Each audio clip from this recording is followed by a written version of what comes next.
There we go.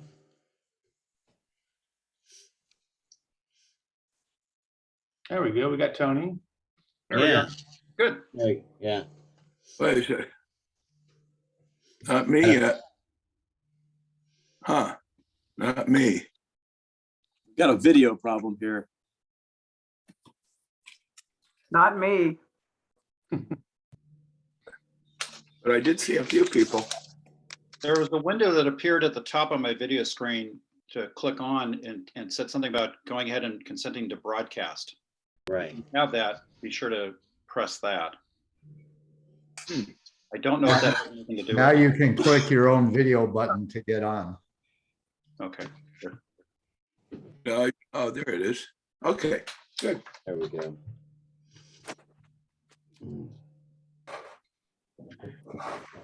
Roxanne, this is Tony Tavares. I still cannot start the video. Seems like you're coming on one by one. I'm beginning to see bright, shiny faces. At least shiny. Good morning, everyone. Howdy doody. Good morning.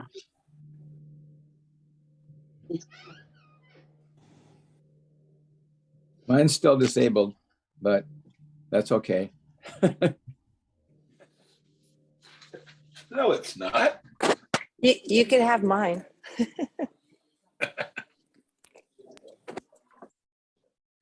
See, yeah, Kelly, you only get like a half a screen, it looks like, because on both sides it's black. But I do see your face. Yes, I'm on my phone. My computer went out on me, and so I'm zooming in through phone. And I'm at a conference, so it's just an interesting one. Good morning, Carmen's here. I'm still at the conference too, Kelly. Just to remind everybody, we are live since it did start. Yes. So yeah. Roxanne, let me know when we're ready to go. I'm gonna leave and try to come back. I like your background screen, Mark. Beautiful day on the 101.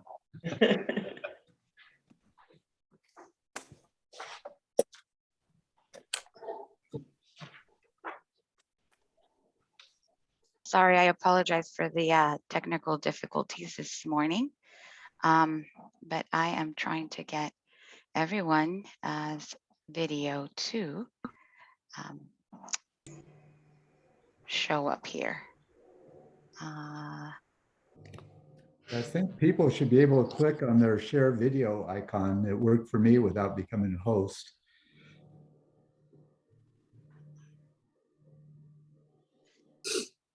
And Roxana, this is Tony. I see Mike Johnson is in the attendees side and has raised his hand, but I don't see him Yes, I am moving. panelist side. I am moving Commissioner Chavez and Commissioner Johnson over to the panelist side. Right.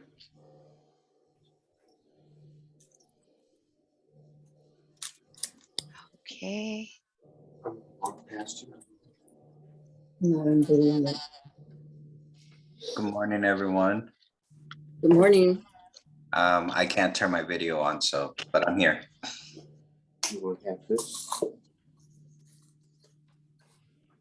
Uh-oh.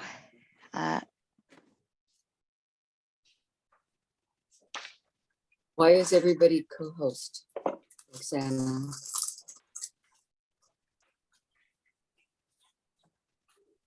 Just wondering.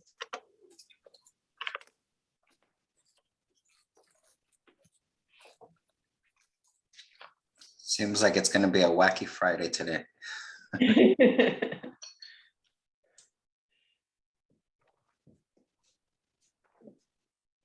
Probably want to stop sharing the screen.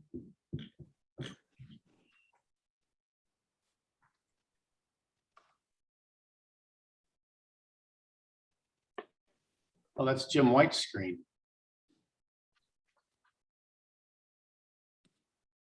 Actually, I think it's Chris Henegren's screen that we're looking at.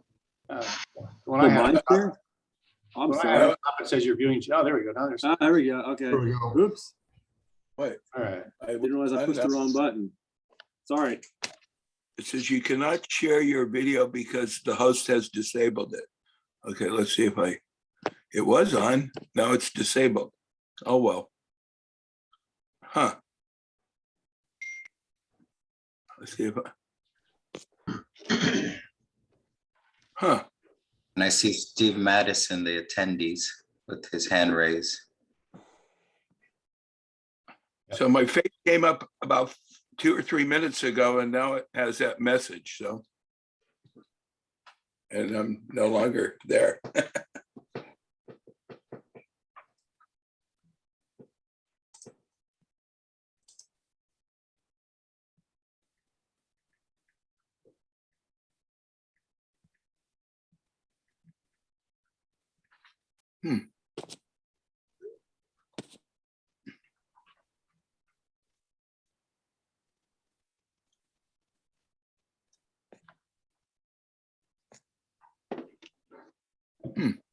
I'm okay with going ahead.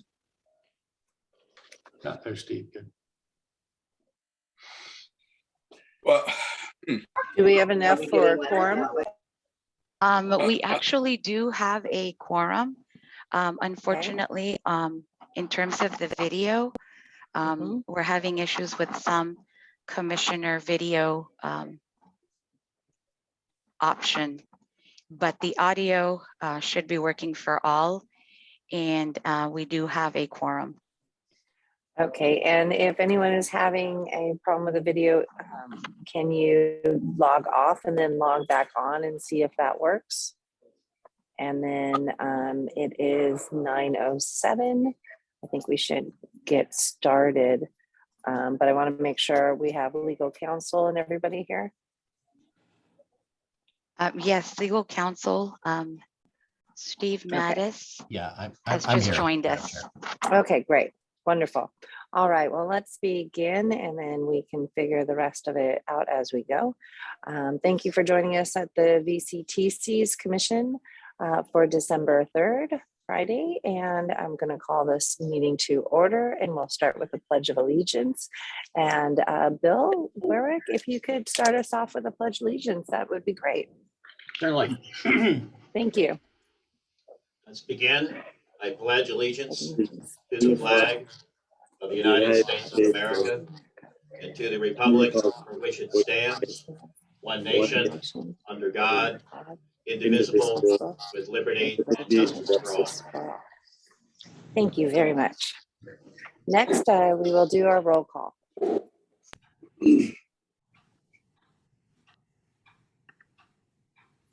Chair Long.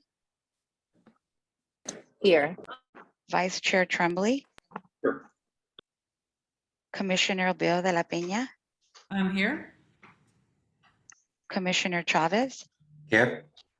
Commissioner Edmonds. Commissioner Enegren. Present. Commissioner Huber. Here. Commissioner Johnson.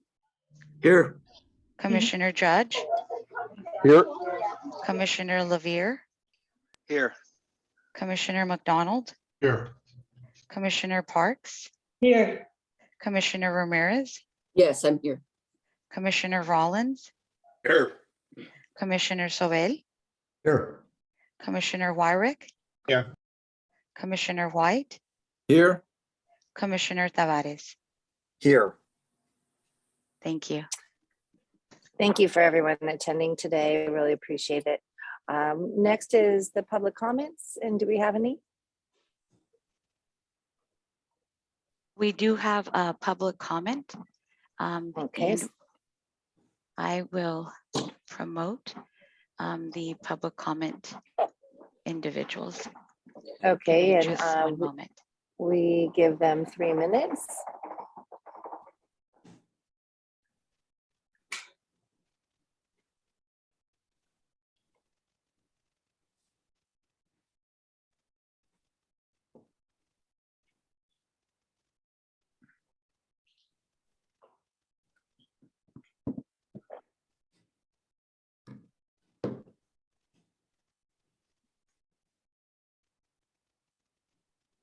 You have the names, Roxana?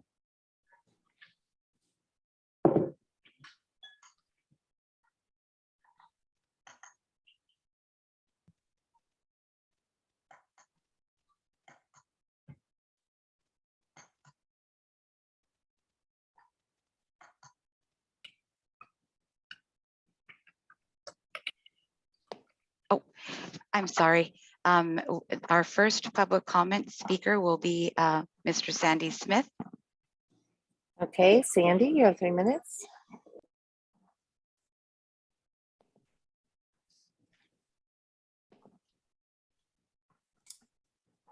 Go ahead, Sandy. Okay, can everybody hear me? Yes. Okay, great. Thank you for your time. I'm here today on behalf of the Ventura County Citizens for Traffic Relief as I serve with them as their campaign president. We respectfully would like to let your commission and staff know that we are proceeding with a plan that would allow voters to decide if they want to increase their sales tax rate to pay for transportation issues and projects.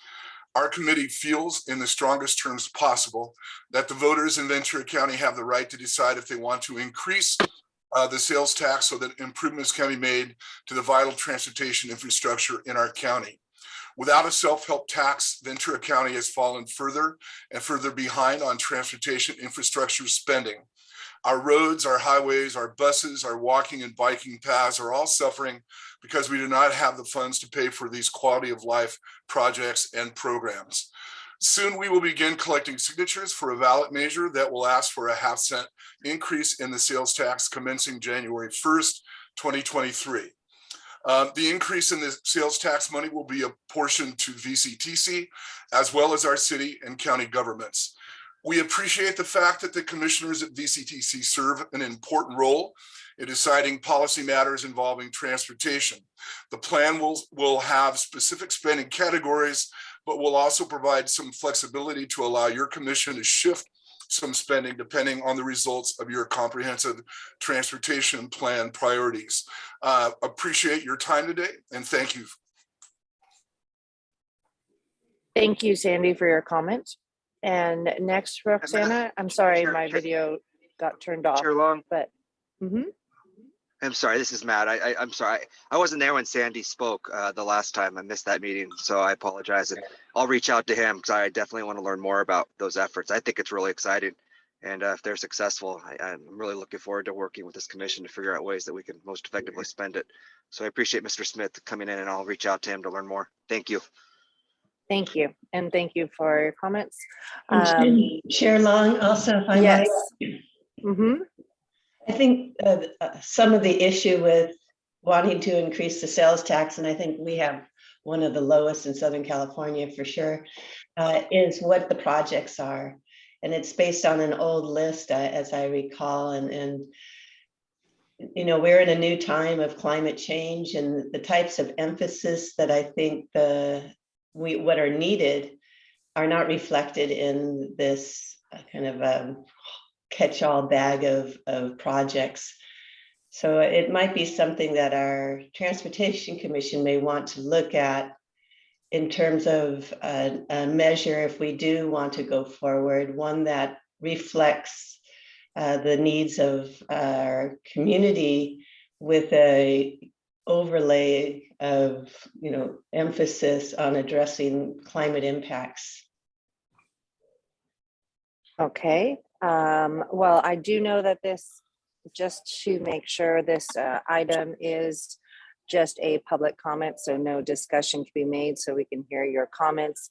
I would just suggest that anyone who is interested in what Sandy and their group is doing, that we would contact them, as this is not something that VCTC, well, we have voted for not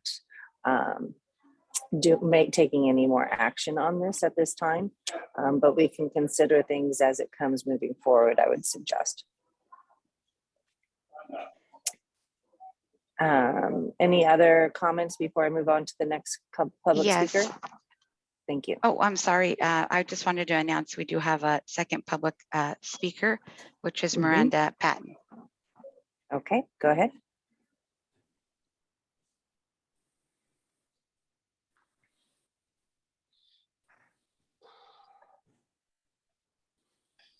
Miranda, go ahead. You have 3 minutes. Miranda, go ahead.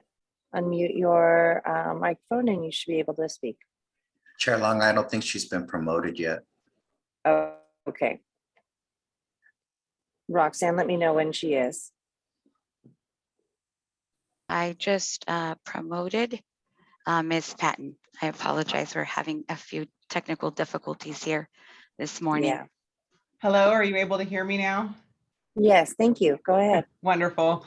Hi, thank you for allowing me to speak today. I'm also here on behalf of the Ventura County Citizens for Traffic Relief. I'm a Camarillo resident, and currently I'm president of the American Council of Engineering Companies for the state of California, representing about 25,000 professional engineers in the state. When Congress passed the infrastructure relief bill last month, it was a little bittersweet for me. I'm very excited for what it means for California as a whole, and a little bit sad about what it means for Ventura County for transportation. Our committee is moving forward with a ballot initiative to let the voters decide if they want to tax themselves a little, and in order to receive federal and state aid. Ventura County is often put at the back of the line or altogether overlooked when it comes to receiving federal and state aid, because we do not have a local match, or what we typically call a self-help tax, like many of the other counties throughout the state. When you combine the dollars from the new infrastructure bill with the existing programs, California will be receiving about $4 to $5 billion a year for roads and highways, 4.2 billion for bridges over the next 5 years, and almost $9.5 billion for public transportation, which really, I know our county is in great need of improvements to our public transit and transportation systems. With the money provided by a modest sales tax, I do believe we'll be able to combine that sales tax revenue with monies from the infrastructure bill and other funds to help advance our transportation infrastructure programs in the state.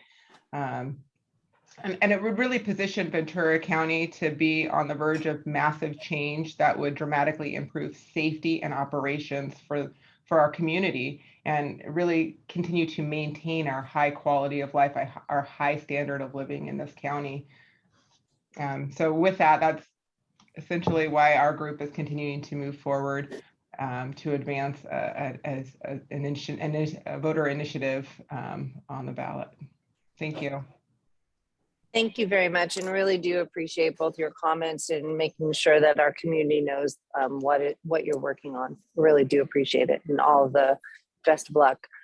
Are there any other public comments? And hearing none, then we There are will no move more on public to comments at this time. Okay, thanks. And yeah, I'm having issues with the video not being able to turn on. So Caltrans report. Yes, good morning, Chair. Thank you, Commissioners. It's a pleasure and honor to be here and share some highlights from Caltrans. I believe in your packet you have a list of all of our planned projects that are currently in various stages, such as design and construction and moving forward. But what I wanted to share is really the pivot, the change that Caltrans has been doing. It's been November actually marked the 2-year anniversary of our executive director, Tokso Mashakian, joining Caltrans and bringing a whole new vision to Caltrans. We are essentially really focusing now on people and how our infrastructure impacts people. Previously, we were more focused on delivering just the infrastructure and not necessarily incorporating those impacts on people and how that infrastructure actually has an effect on communities, how it has an effect on those using the network itself.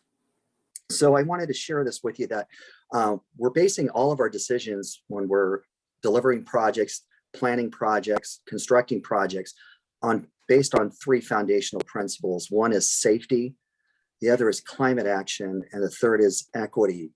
And if I could just share a little bit of what I mean by those 3 foundational principles. But with safety, essentially 10 people are dying every day on California's roadways. And that's not all on the state highway system, but that's includes the local system as well. And I believe it's about a 65% split, where 65% of the deaths occur on local roads and the remainder on the state highway system.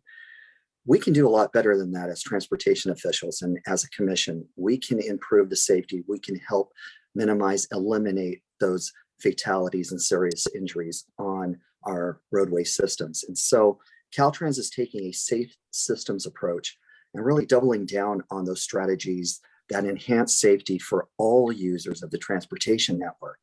And we're really expanding our vision or definition of what transportation is. We were primarily focused in the past as a car-centric freeway, highway transportation organization. And we are moving into enhancing that by creating opportunities for multimodal transportation options as well. And that's where the second foundational principle of climate action really comes in. And I think Supervisor Parks mentioned we're in a new era with climate impacts. And we totally agree as well. And our state policies, as well as our federal policies, are leaning in this direction. And we are, as you all know, are experiencing a lot more severe weather events, leading to longer and larger wildfires and longer droughts.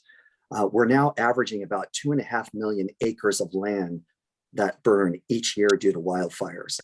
Previously, just a few years ago, we were around 400,000 acres a year. So that's a significant increase in the acreage that's burning due to wildfires. Our transportation sector accounts for about 40% of all the greenhouse gas emissions in California.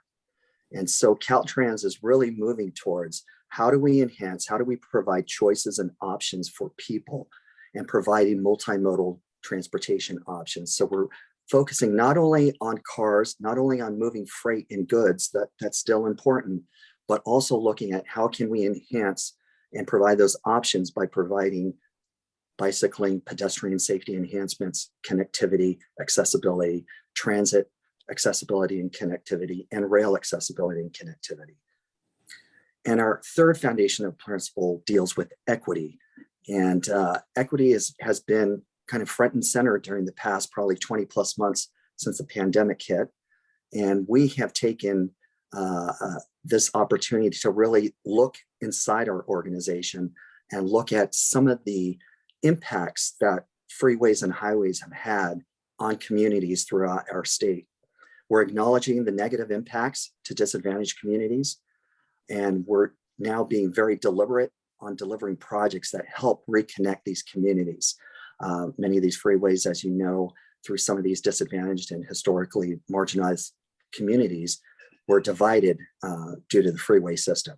And so now we're looking at how do we provide safety enhancements for these people in these communities? How can we reconnect them to jobs, to education, and to just basic services and necessities? We're looking, as I mentioned, and it goes hand in hand with the safety and climate goal as well, foundational goal of providing pedestrians, cyclists, transit and rail users, and helping to ensure that we provide those types of access so everyone has an equal and level playing field moving forward. I'm excited to see that the Biden administration, President Biden, signed the bipartisan infrastructure law in November. That's what it's called. It was originally called the Infrastructure Investment and Jobs Act. I know there's going to be a deeper discussion on this topic later in the agenda, so I don't want to steal too much thunder, but I did want to hit some key points that this federal infrastructure bill has.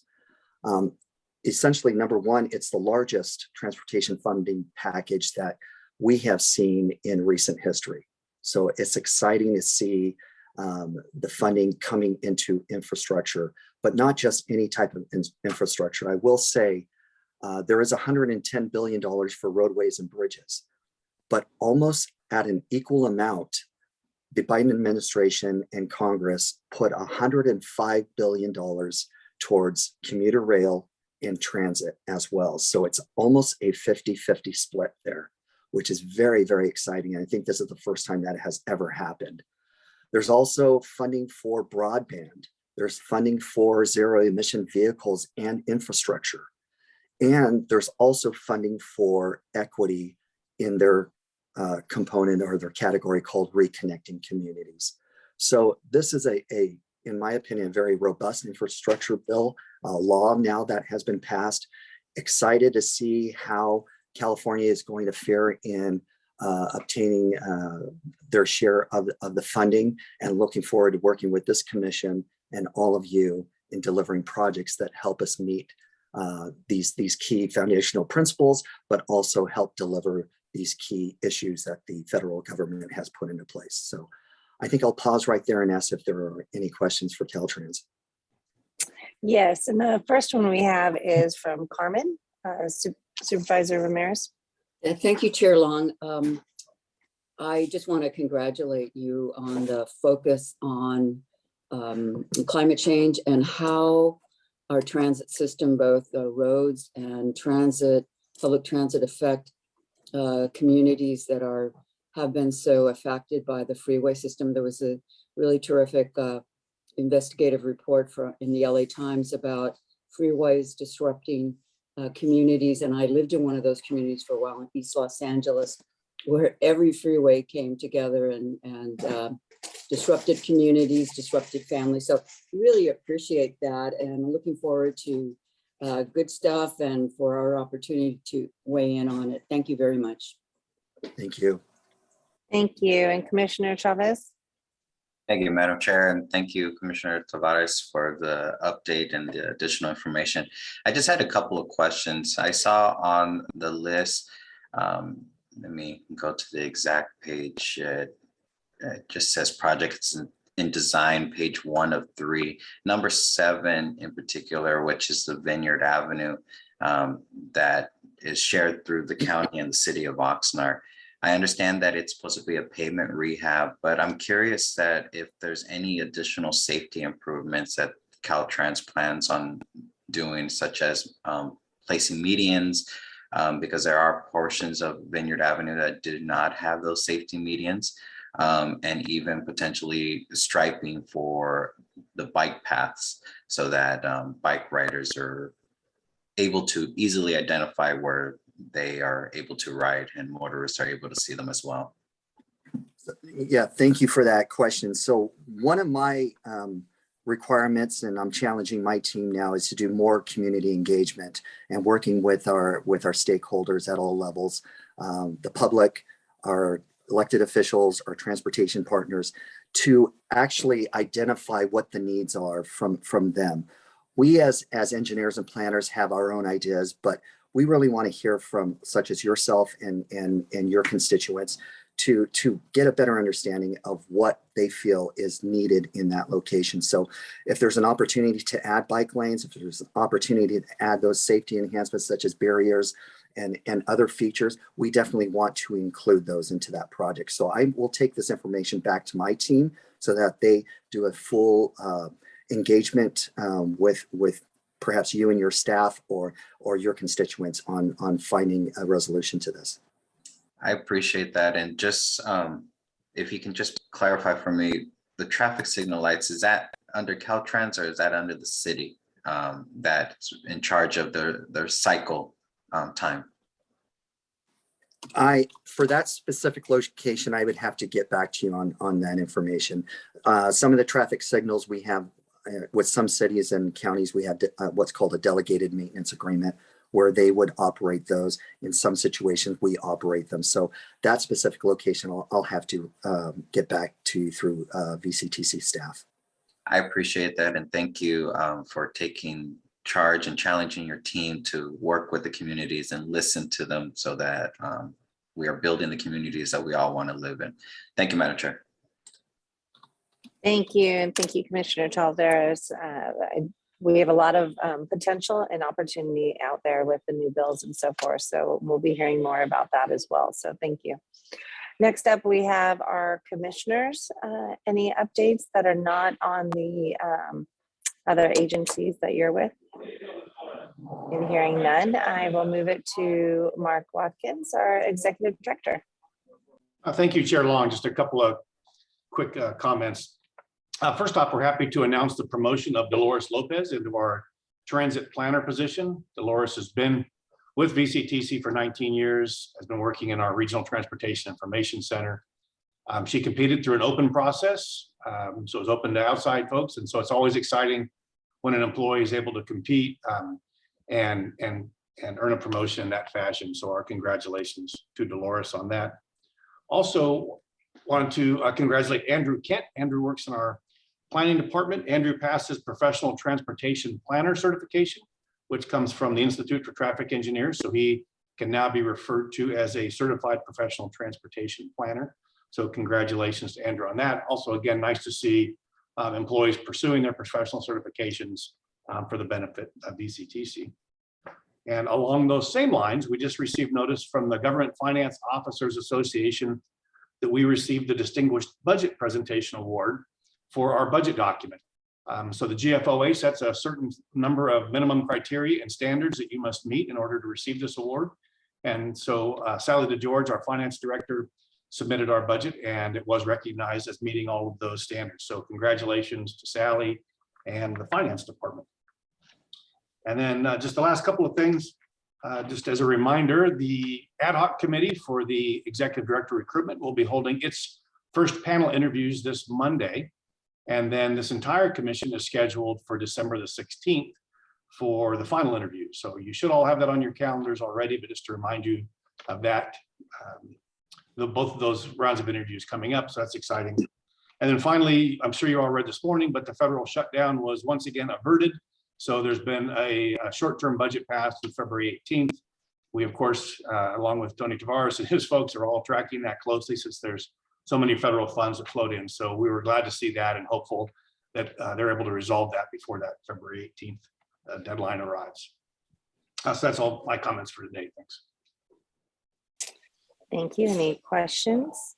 I just really appreciate highlighting our employees and their successes. I think it's really important as we move forward that we congratulate them. All right, moving on, we have our additions and revisions. Are there any changes to the agenda? Hearing none, we will move forward with our consent calendar. Tremblay move. Move to approve by Commissioner Tremblay. Chavez seconds. Is there a second by Commissioner Chavez? Okay, and then a roll call, please. Commissioner Bill de la Peña, Yes. Commissioner Chavez, Aye. Commissioner Edmonds, Commissioner Enegren, Commissioner Enegren, Aye. Commissioner Huber, Yes. Commissioner Johnson, Yes. Commissioner Judge, Here to move our stuff. I'm gonna ask them. Commissioner Judge, Commissioner Yes. LaVere, Yes. Commissioner McDonald, Aye. Commissioner Parks, Yes. Commissioner Ramirez, Yes. Commissioner Rollins, Yes. Commissioner Sauvel, Yes. Commissioner Wyrick, Yes. Commissioner White, Yes. Vice Chair Tremblay, Yes. Chair Chair Long. Yes, thank you. So that motion is approved unanimously. Thank you so much. Next up, we have our number 9, the authority for VCTC and SCRR property acquisition. This is Martin, or would you like to start it off, Mark? Thank you, Chair Long, members of the commission. Good morning. Exciting to be before you today with this item. This is the authorization for VCTC and Southern California Regional Rail Authority, better known as Metrolink, for the acquisition and negotiation activities relating to the development of the Simi Valley double track and platform project. And as many of the commissioners will recall, this is an item that stems from Metrolink receiving nearly $1 billion worth of state rail grant money about 3 years ago. And this is one of the many projects that is part of the SCORE rail program. And that stands for the Southern California Optimized Rail Expansion Program, because you got to make sure we get tick all the acronym boxes when we talk about transit and transportation projects. So We came before you just about a year ago in December, where the commission approved an MOU with Metrolink for the construction, design, and development of this project. And we have made, I think, good progress. I will be introducing to you Chris Haskell from Metrolink. He's a senior manager of project management for Metrolink, and Teresa Armistead, who is with Regency Right-of-Way Consulting, consultant for Metrolink on this project. So without any further ado, I'm going to turn the presentation over to Chris. And thank you, Chris and Teresa, for being with us. Thank you very much, Martin. Good morning, Chair and Commissioners. Again, my name is Chris Haskell. I'm the Deputy Program Manager, Senior Manager for the SCORE program for Metrolink. And I'll go ahead and share my screen. I have a presentation to provide today.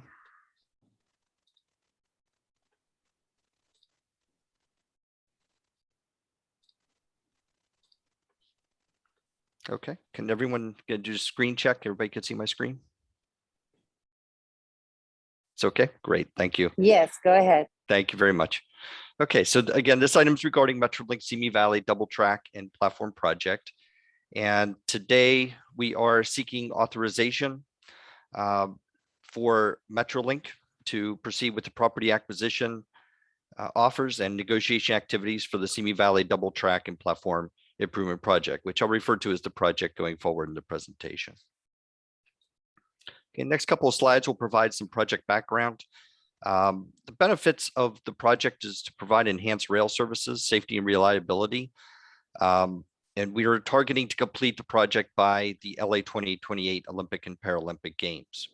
As Martin mentioned, this project is one project within our overall SCORE program.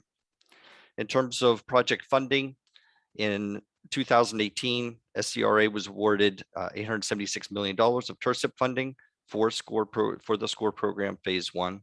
And this project is funded with a combination of both TIRCIP and federal funding sources.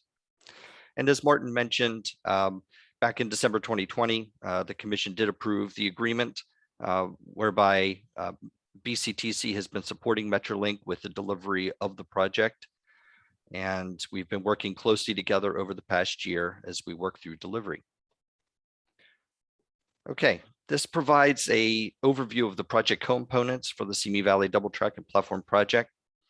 So the key components of the project are to add 2.2 miles of a second, or to add 2.2 miles of second mainline track immediately adjacent to the existing mainline track that's out there today, all within existing railroad right-of-way. And that goes between Sequoia Avenue on the west side to Hidden Ranch Drive on the eastern end of the project. Okay, so when we build that second track, we will then have effectively a 2-lane road in the corridor with 1 lane in each direction. Second is the construction of the second platform with a connecting pedestrian underpass at the existing Simi Valley station. The pedestrian underpass ensures that passengers don't have to cross the railroad tracks to get between the new platform and the station entrance. And the third component is the upgrade of 5 existing grade crossings. Those are shown in orange here. So where obviously the rail track crosses the roads. And we will make them quiet zone ready, which means that in the future, when the trains go across these roads, they will not have to blow the train horns. Just to give a little bit of project history, in terms of the environmental clearance is complete for the project for both CEQA and NEPA environmental clearance. We obtained certification from the Metrolink board on July 27th, 2021, and then CEQA environmental clearance was formally obtained on on August 27th, 2021. And then the NEPA environmental clearance as a categorical exclusion was obtained from the FRA on November 5th, 2021. In terms of design, we've completed our 60% design milestone just back in September. We're now currently progressing toward our 90% design milestone. If all goes well, we'll be finished with design in the first quarter of next year. And in terms of the design phase, we also have right-of-way acquisitions and utility relocations that are part of that, and those efforts are ongoing. So just a high-level project schedule for you. As we are where we are today, here at the end of 2021, we are in the design phase and also preparing applications for regulatory permits that we require for the project. And note the design phase does include both right-of-way acquisitions and utility relocations. So as we go through through 2022, we will be undertaking those utility relocations and right-of-way acquisitions for the project. We would then have a period of time for procurement of our construction contractor. So if all goes well, we're looking at the second half of 2023 is when we would start construction on the project. We anticipate about a 2-year construction duration. So therefore, we're looking 2026 timeframe by which we would finish construction of the project. Okay, so our next step, upon approval of this item, Metrolink in close cooperation with VCTC, will prepare the offer packages for the right-of-way acquisitions. We'll then submit those offer packages to the right-of-way owners, conduct the negotiations with the owners, enter into escrow, and then obtain the deeds for the right-of-way acquisitions. That concludes my report, and I'm happy to answer any questions that you may have. All right. Does anyone have any questions on this project? I do, Chair Long. Thank you. I see your hand. Go ahead, Commissioner Warwick. Yeah, a couple questions about right-of-way acquisition. You mentioned that this was in the existing right-of-way, and then you're talking about right-of-way acquisitions. Is this could you clarify exactly that in terms of, is this a overall length right-of-way acquisition or more of a spot acquisition needed for traverses and utility relocation? And the other question I had was, what's the trigger for dealing with failed property negotiations? In other words, if you run into a situation where you just can't successfully complete that process and you don't want to delay the whole project, what your thinking is about what you do in that situation. Sure. All of the permanent infrastructure will be located within existing railroad right-of-way. The property acquisitions we're referring to, the vast majority are temporary construction easements that we require, and these are vacant parcels. So they're not, we will not be displacing any residents or any businesses, and we have very, very minimal impact on any businesses or residences. We do have a couple of small permanent acquisitions that are required. Again, we're not displacing anyone, and these are actually subsurface easements that we require for drainage culverts. So again, we're not affecting any residential or commercial property owners in that regard. Secondly, we will be conducting negotiations with the right-of-way owners. If they, we are very confident that we will be able to successfully conclude negotiations, enter into escrow, and obtain deeds for the properties that we require. Should we require eminent domain, we will be working closely with VCTC to begin the condemnation process and undertake the process with VCTC. Thank you. Okay. Thank you. And Commissioner Chavez? Thank you, Madam Chair. Thank you, Chris and Teresa, for being here this morning. I just want to make a couple of comments and then a few questions. That I had the privilege of being able to attend one of the SCORE's public hearings with the public, and it was done very, very well. A lot of questions were asked, and one of the main ones was in regards to the noise and the horns. So the quiet zone is always very much appreciated. Shifting gears a little bit, and this is me putting on my City of Oxnard Planning Commission hat, is the environmental impact that it's going to have during the construction phase. I think about the dust, all the mitigation efforts that need to be taken in place, construction timeframes so that it doesn't have a negative impact on the communities, as well as the traffic. So are we looking at different phases when we are conducting the construction, or are we planning on trying to do a one shot all the way across? Yeah, we're doing a one shot all the way across. During our environmental clearance efforts, we did identify that noise and vibration during construction was a concern. So we do have mitigation measures that we will implement.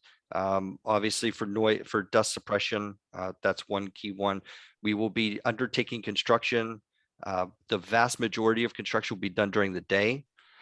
There are some locations, and they are at these at-grade crossings that you see on the screen here, where the orange is, that will require some nighttime work. We will be advising, and it is rather minimal compared to the grand scheme of the full project. We will be notifying residents well in advance that when we will be doing that construction work, and we will be trying to keep that to the weekends to the greatest extent possible as well. I appreciate that. In regards to the pedestrian undercrossing, which I think is a great idea so that they don't have to cross the railroad crossing. I don't know if it's in this phase or maybe it's in a later phase, but will there be safety measures in place to deter people from attempting to cross the railroad tracks and kind of direct them to the underpass? Yes, there will be fencing implemented in order to prevent people from trying to cross the railroad tracks. That's probably about the best extent that we can provide at the moment of deterrent that we'll be providing. Okay, I appreciate it. And again, I'm excited about this. I think it's going to be a huge improvement, and just in time for the Olympics is always a great thing. And I appreciate all the work that Metrolink is doing and the outreach that they're also doing as well. It's great to hear from the community and have them provide their concerns, and Metrolink actively listening in order to address those concerns. So thank you again for being with us this morning. Thank you, Madam Chair. Thank you. And Commissioner Tremblay? Thanks, Madam Chair. So both Commissioner Chavez and myself have the privilege of serving on the Metrolink board on behalf of this commission. I just have a couple of comments. The first is this is an example of a project that has been very thoughtfully approached, both in terms of the SCORE program and in terms of enhancing the safety or basically the safety of all who are encountering that area. There's been an extensive amount of work performed. It's been an excellent project. It has been discussed at the Metrolink board. Commissioner Chavez and I will recall a good amount of discussion on the environmental clearance aspects of this project. So, and there's been a high degree of collaboration with VCTC. So I want to say thank you to Mr. Haskell for his efforts. Thank you to VCTC staff. This is a very good project, and I'm in full support of staff's recommendation. Thank you, Madam Chair. Thank you. And Commissioner Ingrid? Thank you. Do you have any estimates of how this will improve the transit times and the schedule in the train? Yes, so the overall objective of the SCORE program is to be able to offer 30-minute services. So effectively a train would be accessing Simi Valley Station every 30 minutes. With other improvements that we're doing in terms of our rehabilitation of our network, we'll be able to improve train times, speeds slightly, but effectively the purpose of the SCORE program is to actually increase service to provide more service frequency. So again, the objective is 30-minute services, and yeah, that benefits not only Metrolink, but also benefits Amtrak Pacific Surfliner as well. Great, thank you. That's great. 30 minutes is awesome. Okay, thanks. Great to hear. And Commissioner McDonald? Thank you, Madam Chair. I'm very excited about this project coming online. I sit on the LOSAM board, and when we get back to normal meetings, we'll be on the train on a pretty regular basis. And I think there's nothing more frustrating than getting on an Oxnard and getting stuck on a siding outside of Oxnard, not only being stuck there, but then you have to back out of the siding to get back onto the main line. So this will be a huge improvement on train travel. I mean, a lot of our discussions are LOSAN are how do we encourage people to come onto our system? And one of the ways of doing it is providing much smoother and more efficient transportation on the rails instead of, pulling out 5 minutes later, sitting for 20 minutes while freight moves through and then coming back online. So I think this is a very good project, and I'm looking forward to the day that hopefully you'll expand this into the Camarillo area and create a through siding so that we can have much more efficient train flow. Thank you very much, Commissioner McDonald. So with that, I think that concludes the comments or questions from our commissioners. Are there any public comments on this? If not, motion to approve as staff recommended. Bob Huber, move approval. Thank you, Commissioner Huber. And a second? Second by Judge. Thank you. Second by Judge, and a roll call, please. Commissioner Bill de la Peña, Yes. Commissioner Chavez, Yes. Commissioner Enegren, Yes. Commissioner Huber, Yes. Commissioner Johnson, Yes. Commissioner Judge, Yes. Commissioner Levere, Yes. Commissioner McDonald, Yes. Commissioner Parks, Yes. Commissioner Ramirez, Yes. Commissioner Rollins, Commissioner Rollins, Yes. Commissioner Sobel, Yes. Commissioner Wyrick, Yes. Commissioner White, Yes. Vice Chair Tremblay, Yes. Chair Long. Yes. So that Thank you. motion is approved unanimously. Thank you so much. And now we will move on to the Santa Paula Branch Line Railroad lease and operations. We have Amanda Fagan. Welcome, Amanda. Good morning. Thank you, Chair Long, and thank you all to all the members of the commission. For the record, my name is Amanda Fagan, and I'm the Director of Planning and Sustainability here at VCTC. I'll start my screen share here.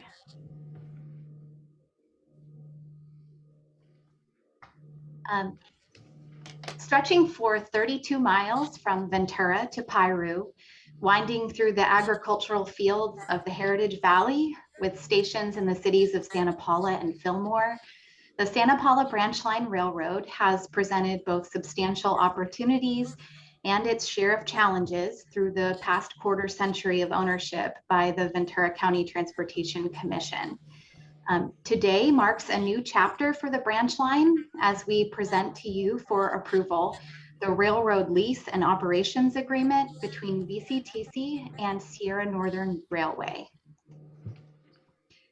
First, a brief history and overview of the Santa Paula Branch Line.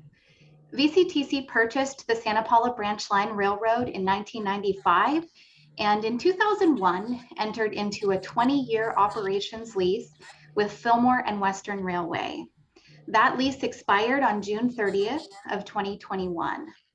For the past 18 months or so, VCTC staff and consultants have evaluated the conditions and potential future operations for the rail line, conducted a competitive solicitation for an operator of rail service, and negotiated the agreement before you today for approval.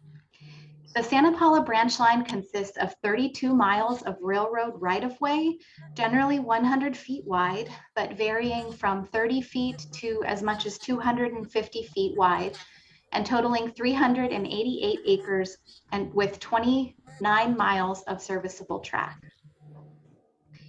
VCTC purchased the Santa Paula Branch Line with funding from federal and local sources for use of the railroad right-of-way as a multimodal corridor, including bicycle and hiking trail, freight, recreational parks, pipelines and utilities, and possible commuter rail service. The branch line acquisition also included 800 active, inactive, and expired leases for agriculture, longitudinal and transverse oil pipelines, and other various uses. From 2001 through June 30th of 2021, Fillmore and Western Railway operated the railroad under a lease agreement for the railroad tracks and the 15 feet on either side of the center line of the tracks. So we referred to this as the operational right-of-way. VCTC continued to be responsible for the maintenance of the remaining right-of-way, including weed abatement and trash removal. In October of 2020, with the upcoming expiration of the Fillmore and Western operating lease, VCTC issued a request for proposals for an operator of rail services and conducted outreach through both national railroad publications and our website to share the RFP opportunity with potential operators. We conducted a pre-proposal conference virtually, which included participation from 11 railroad firms. We then received 2 proposals from Sierra Northern Railway and Golden State Rail Corporation, a newly formed partnership between Fillmore and Western Railway and Santa Maria Valley Railroad. A team of staff and short line rail experts reviewed the proposals and recommended to the commission to proceed to negotiate with Sierra Northern Railway on terms and conditions for a long-term lease for operation and maintenance of the Santa Paula branch line. When the commission had not yet approved a lease and operating agreement by the time the Fillmore and Western lease expired, VCTC executed a track and signal maintenance agreement with Sierra Northern to provide necessary rail maintenance, inspections, and response to emergency calls while the negotiations continued. The agreement currently extends through the end of December of this year.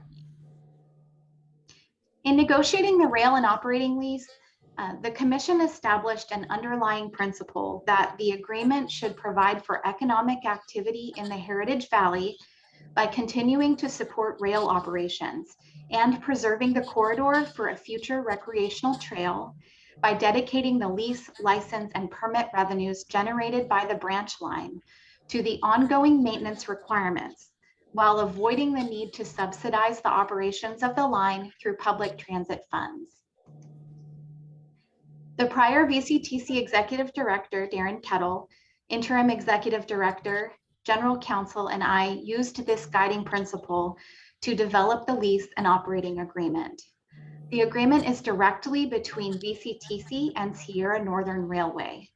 Sierra Northern will operate and maintain the railroad and the right-of-way and provide freight service. Film and tourist service will be provided through the cooperation between Sierra Northern Railway and its sister company, Mendocino Railway. Sierra Northern Railway and Mendocino Railway are sister companies and wholly owned subsidiaries of Sierra Railroad Company, which was founded in 1897 to connect the California Central Valley to the gold country of the Sierra Nevada foothills. Sierra Northern Railway was formed in 2003 through the merger of 2 short line railroads and currently operates approximately 75 miles of track in Northern California. Sierra Northern serves customers in the West Sacramento, Oakdale, and Riverbank areas, including the Riverbank Industrial Complex, and provides service to the Department of Defense at Naval Weapons Station Concord. Mendocino Railway owns and operates familiar tourist service trains, such as the Sacramento River Fox train and the Skunk train. The agreement before you today provides for a 35-year term and 2 30-year options. The 35-year term is no accident. It reflects the 35 years life cycle of a railroad tie and facilitates a return on the substantial investment required to operate a railroad. To alleviate potential concerns regarding a somewhat lengthy term, the agreement includes termination provisions for both frustration of purpose and for cause, should market forces or other changes render the operations infeasible or not economically viable in the future. The agreement defines the allowable uses of the property for railroad purposes, including still and motion picture production, freight service, tourist excursions, signage, storage and transload services, rail bikes, maintenance of way, and other mutually agreed upon purposes. The agreement excludes transit rail service and retains those rights to VCTC. Commencing December 26, 2021, the agreement grants to Sierra Northern a license to use, maintain, repair, modify, and improve the branch line as needed for the permitted uses, subject to existing rights associated with the existing leases and licenses. The agreement assigns the responsibility to operate and maintain the railroad and the full right-of-way in exchange for assignment of revenues generated by the leases and license on the branch line, and addresses weed abatement, drainage, graffiti, and encampments. This is a key difference between the proposed agreement and the previous agreement with Fillmore and Western.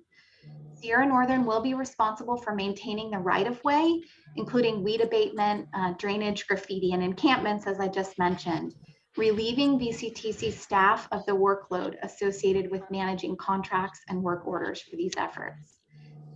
To address significant deferred maintenance on the branch line, and to reflect the Commission's desire to help the branch line be successful in the long term, the agreement provides for reimbursement of up to $450,000 per year for the first 5 years of operations, consisting of approximately $325,000 in lease, license, and permit fee revenues generated by the VCTC owned right-of-way, and approximately $125,000 of state transit assistance or STA revenues.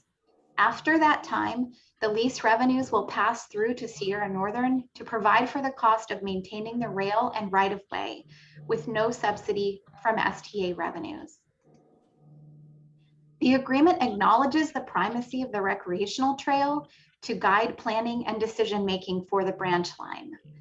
The agreement also includes fees to be paid by Sierra Northern for the rights to operate on the branch line, including an annual rental payment, rail car storage fees, and revenue sharing for film and video production. While these fees may appear modest at first blush, the fees do not include the substantial investment in the railroad upgrades, such as replacement of railroad ties that have exceeded their useful life, replacing missing ballast, repairing bridges, and other costs to return the branch line to the conditions needed to operate a railroad. These investments are anticipated to far exceed what VCTC will be investing into the property. The agreement also reserves the right to provide future rail transit services should the Commission elect to provide rail transit through Metrolink or to connect in the future to Santa Clarita. The agreement also includes insurance and indemnifications provisions to protect the interests of VCTC.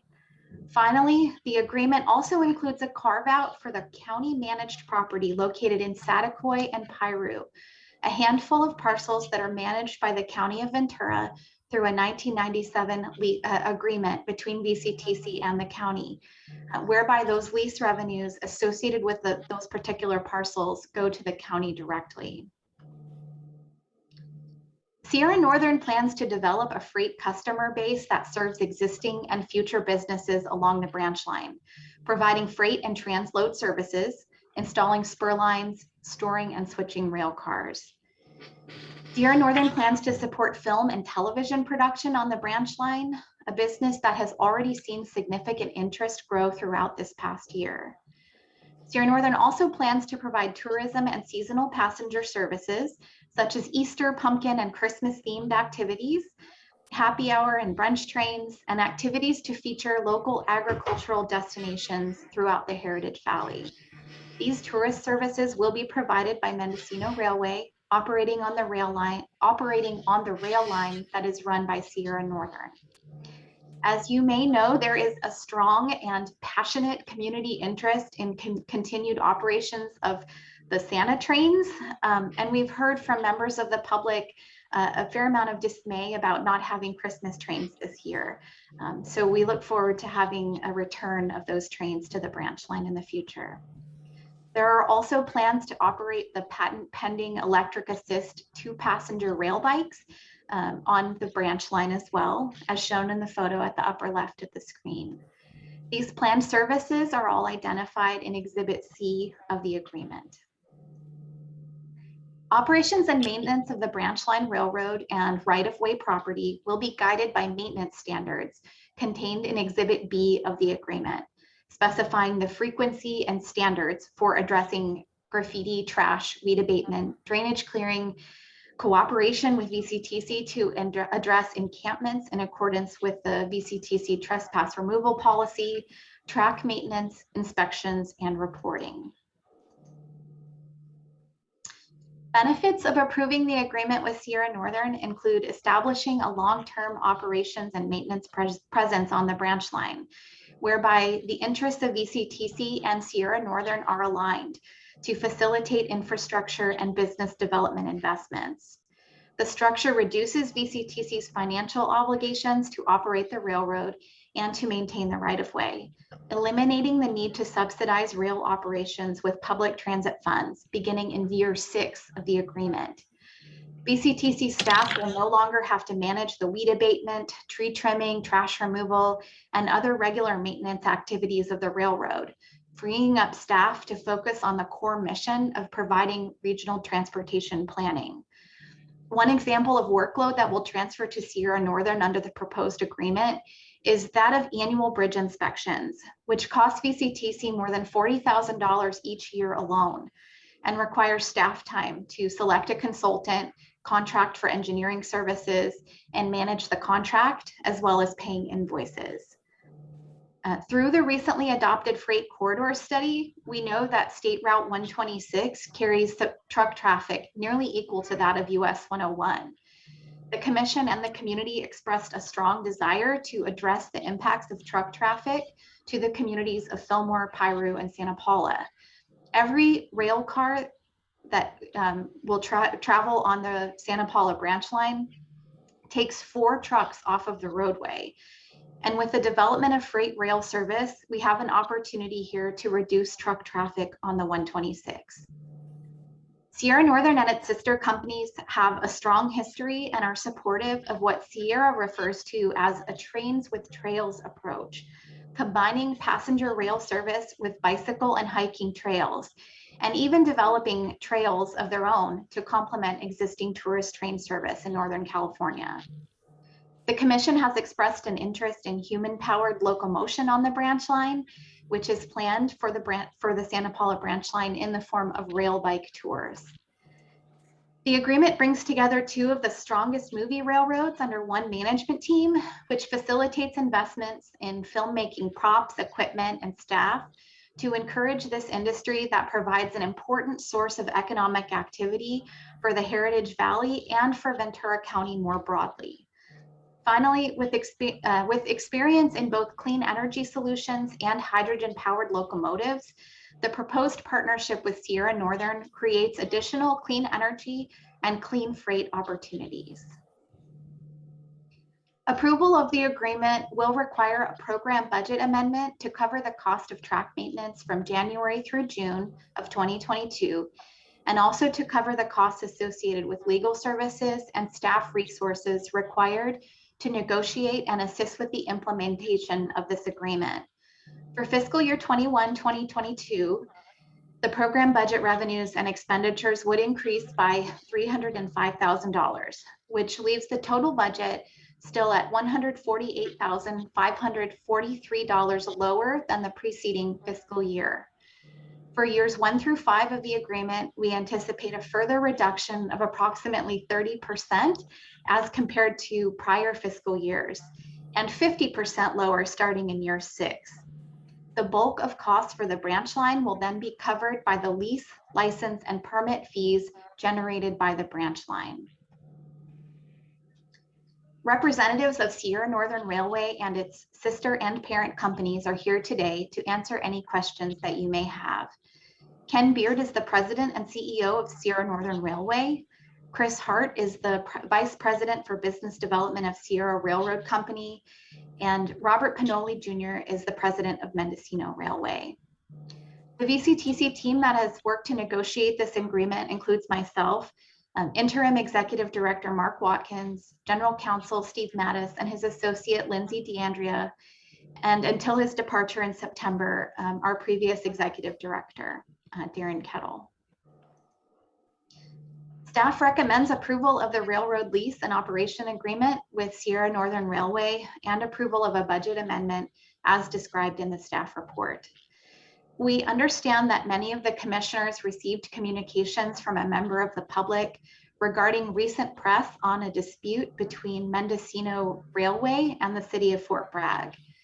We became aware of this issue on Wednesday and have had an opportunity to discuss the issues with the team from Sierra Northern and with the Fort Bragg city manager. We believe that the Fort Bragg issue is a very different situation and context from the Santa Paula branch line.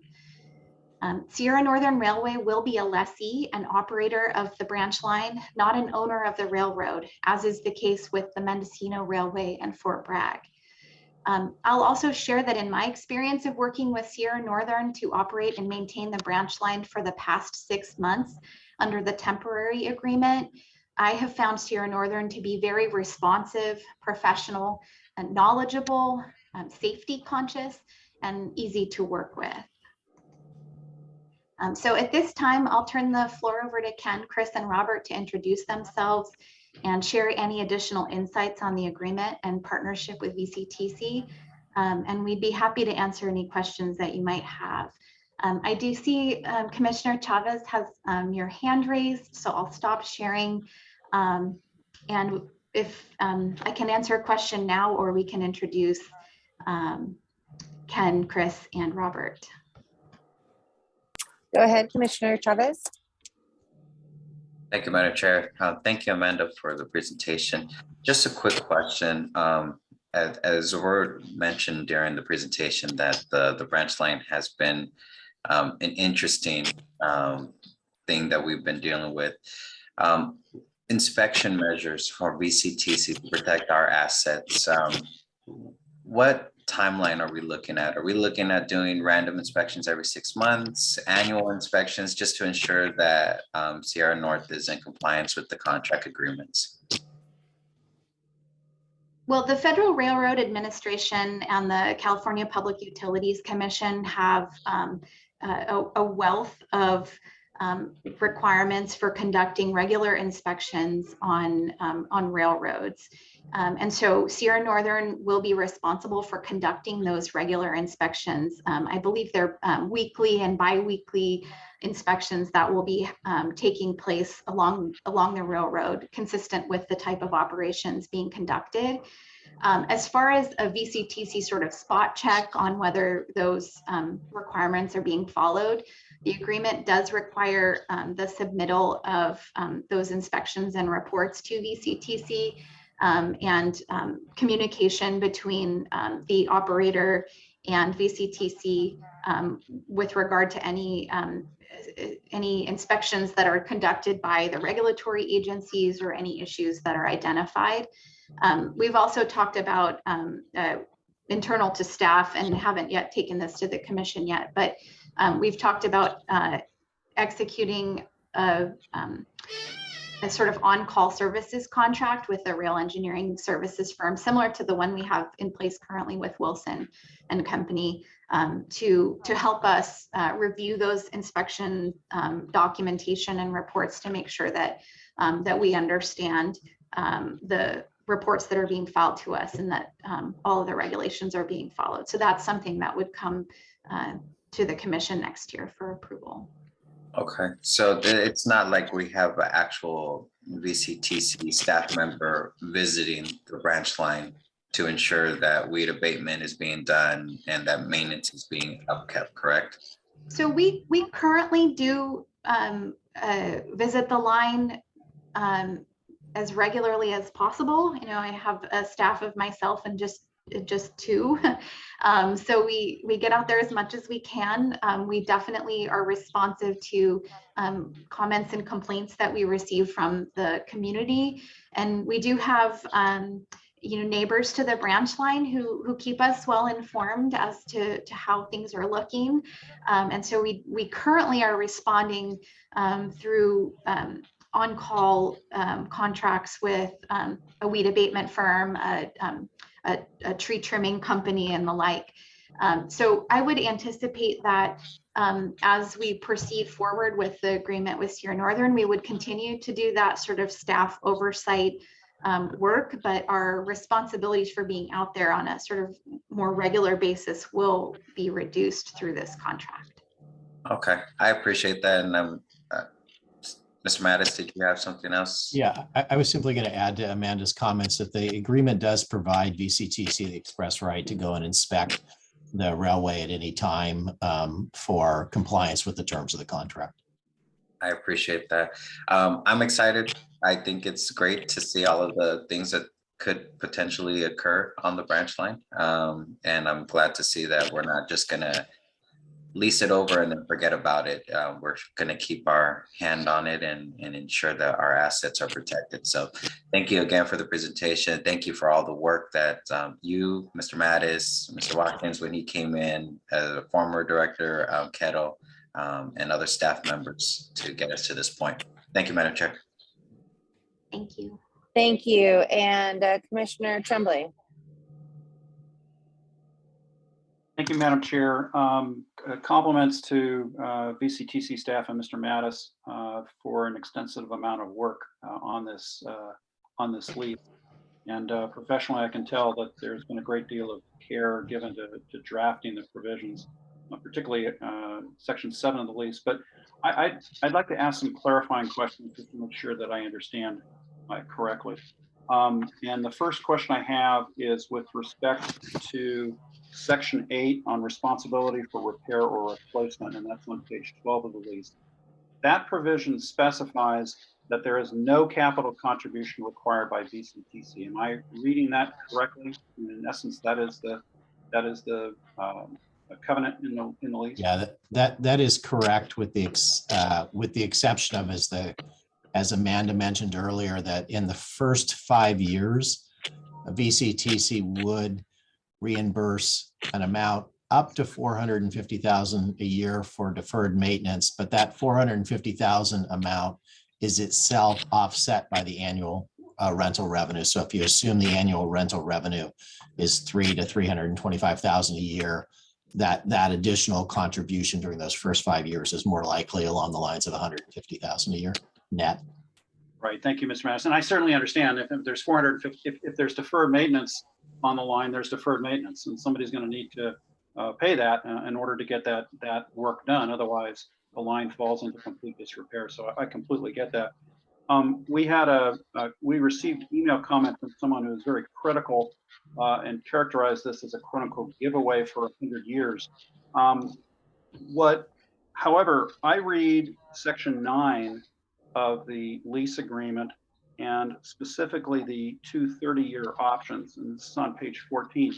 I read those to be the 2 30-year options to be at the discretion of both parties. In other words, both parties have to agree. It's not a unilateral option on the part of the railroad to say we want additional 30-year options.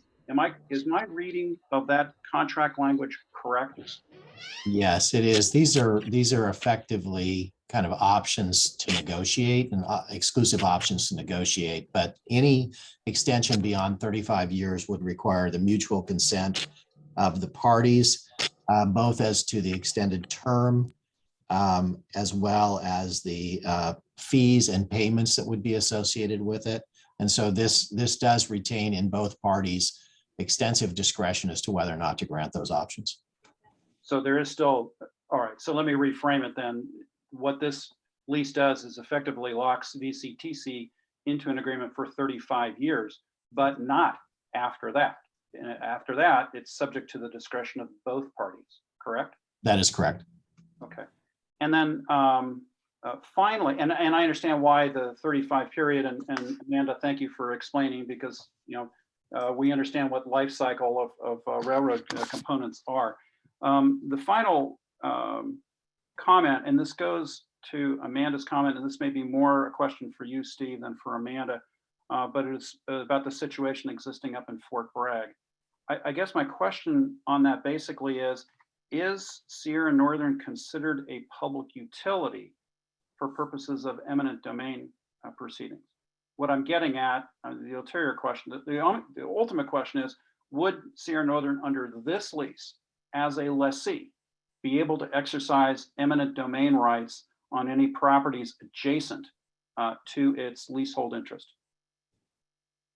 So the Sierra Northern would qualify as a railroad. There is authorization under specific public utilities code sections for railroads to utilize the power of condemnation. The commission should hear from Sierra Northern about their experience in Fort Bragg, as well as any intent they would have to ever exercise any authority along those lines in Ventura County. We do have, I prepared after we received those letters, some language that could be included in the agreement that would express the parties' mutual intent that they would not exercise that authority within Ventura County. And also that to the extent that they, that it was their intent not to do that, but also to the extent that they were to consider that, they would need some authority to be able to do that. And I can share that language with the commission once. I would recommend that you actually hear from Sierra Northern on that issue first. But the state law does allow railroads to exercise condemnation authority. Generally, that authority is limited to purposes that are related to the railroad, but the courts have kind of acknowledged that activities such as obviously spur lines or transloading facilities, or even in one case, a sawmill, are activities are associated with the railway if they're actually benefiting the existence of the railway. The circumstances in Fort Bragg appear to be broader than that in terms of the potential uses of land on the mill site up in Fort Bragg, which as I understand it, there are contemplated uses of housing and other types of commercial activities. The courts have allowed related commercial activities to be considered railroad activities. So if you think about like a retail shop that is associated with the railroad operations itself, the courts have allowed that to be within the definition of railroad purposes. Thank you, Mr. Mattis. I understand that the. Thank you. Madam Chair, may I continue? Yes, please go ahead. Okay, thank you, Madam Chair. Yeah, Mr. Mattis, thank you. I understand that the two situations are factually distinguishable. I was focusing on the legal aspects of the lease and what rights might be afforded to the lessee. I know, just speaking for myself, I certainly am interested in hearing that additional intent language that you would propose. And it was something that I'm glad that you brought it up, because it was something that I was going to actually bring up myself. And I certainly would be interested in knowing from the prospective lessees whether or not they are amenable to that language for the lease. So, and I'll just leave my comments there. Thank you, Madam Chair. Thank you. And Steve, thank you for being available to have us ask questions even when we're not in these meetings. I really do appreciate that. Next up is Commissioner Engren. Thank you. Let me pull my page up here. On page number 58, it talks about some of the purposes and types of services. Is there a requirement from us of the level of service? So it goes about mentioning freight, tourist excursions, railway bikes, and then also we just talked about railroad services that could have a wider scope if they're tied to the railroad. But is there a way to essentially make sure that this will actually be a running railroad? The Amanda, if you're okay, I'll go ahead and start on this. But Commissioner, the agreement doesn't mandate a minimum level of services, but it does contain a termination for frustration of purpose provision. And to give you an example of an issue that we discussed with Sierra Northern during the negotiations, if Sierra Northern were to, for instance, terminate all activities out there other than, for instance, rail car storage that could only occur itself in the county, within county, not within incorporated cities, that would be an instance where there would be a frustration of purpose, because VCTC and Sierra Northern are entering into this agreement with an understanding that Sierra Northern is authorized to provide freight service, to provide tourism, excursion, movie filming services, those types of things. And so if there was a significant frustration of that purpose, i.e. if they stopped doing a number of those things, then VCTC would have a right to invoke a termination of the agreement. Otherwise, it's for termination for cost, but there are not minimal levels of activity that are required. And I think, again, I would, the commission may want to hear from Sierra Northern on that issue as well too. They are coming into a line that has, you know, a limited amount of service right now, in particular from a freight standpoint. And so there may be some concerns on their part about committing to a certain level of service. The agreement does require them to maintain the infrastructure for the service, you know, for as long as they are under contract with VCTC, and the property is subject to this agreement. They're subject to the restrictions in this agreement. Okay, I'm just kind of wondering if they could purchase this and then turn it into just a rail bike only type of business and not operate any trains at all. But if that's the case, then that would be a frustration of purposes. That in our view would be a frustration of purposes if it was limited, because it is, you know, VCTC is looking for the line itself to provide some economic activity that benefits the areas that that the line travels through. Okay, thank you. Okay, thank you. And we have Commissioner Sobel. Thank you, Chair Long, and appreciate the questions from my fellow commissioners and look forward to some of the answers coming up. And also ditto on the kudos to staff and council, really a well-crafted agreement. So I feel we've probably come a long way from the agreement, you know, 20 years ago. So thank you. Yeah, a couple small questions and kind of some stuff I need more help on. First, on it talks about increases to salaries and fringe benefits, and I wasn't sure what that was related to. So in regards to the budget amendment requested, the time that it has taken to negotiate this agreement was greater than we anticipated. And so we've just sort of burned through our staff budget a little faster than we otherwise would have anticipated.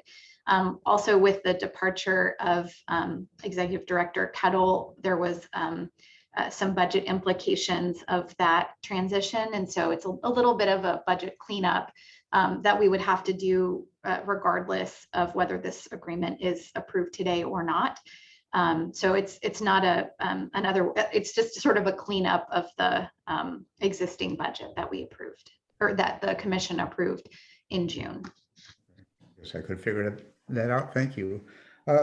Next question is, there doesn't seem to be much about safety, and luckily there's all sorts of trained people here. So there's, you know, speeds and sensors and things like that. And like for the recreation, you know, we've had several accidents in the county here. So maybe that's just governed by other train laws, but I'm curious how that works out. So railroads follow a significant volume of regulations and laws regarding safety, and they're depending on the class of the railroad, they follow different types of regulations. And so the agreement does provide for the maintenance and management of the line to meet the requirements of the applicable railroad standard. So we do anticipate at this that it would be at a class 1 standard minimum, which allows for freight service and includes things like speed limits on the trains moving throughout the line. But then as the types of service increase, when passenger trains return, for example, they would be managed to that higher level of service based on the type of service that's actually happening on the line. I hope I didn't butcher that too bad, Steve, if you want to jump in at all.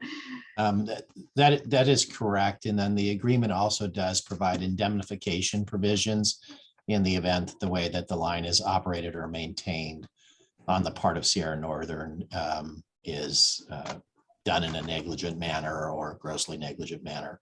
And so there is both the affirmative obligation to comply with laws, but also indemnification provisions in the event that there was some problem on that front.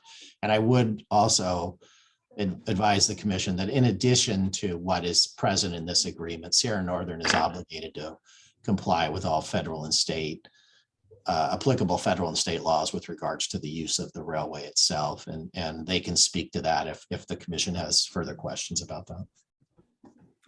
Thank you. And sort of related to this, there was quite a bit of language about hazardous materials and cars that could be stored or not.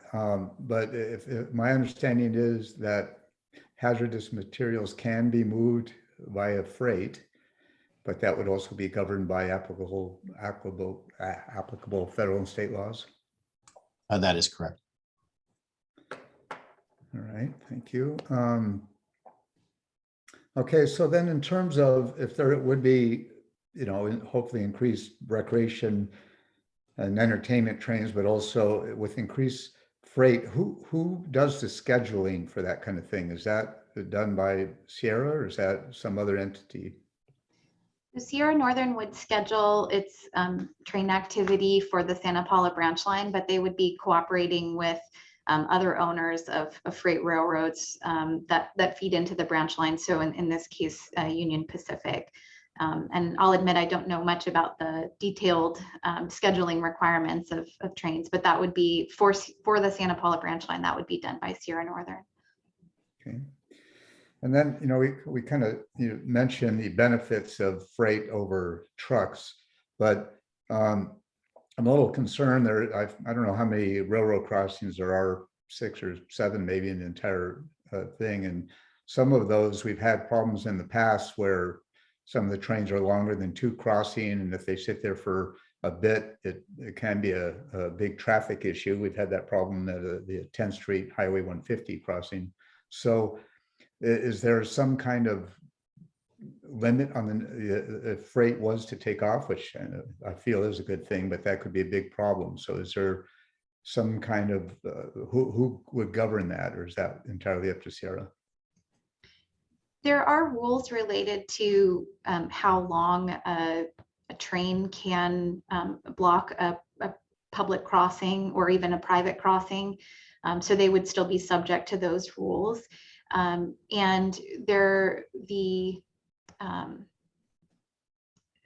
I think, Sierra Northern has an interest in working with the community. And so I'm confident that they would work to address concerns that might be related to that. I'd also mention that the agreement precludes Sierra Northern from storing rail cars within the incorporated cities. And so there wouldn't be an issue of actually storing cars within the cities and potentially impacting the incorporated areas.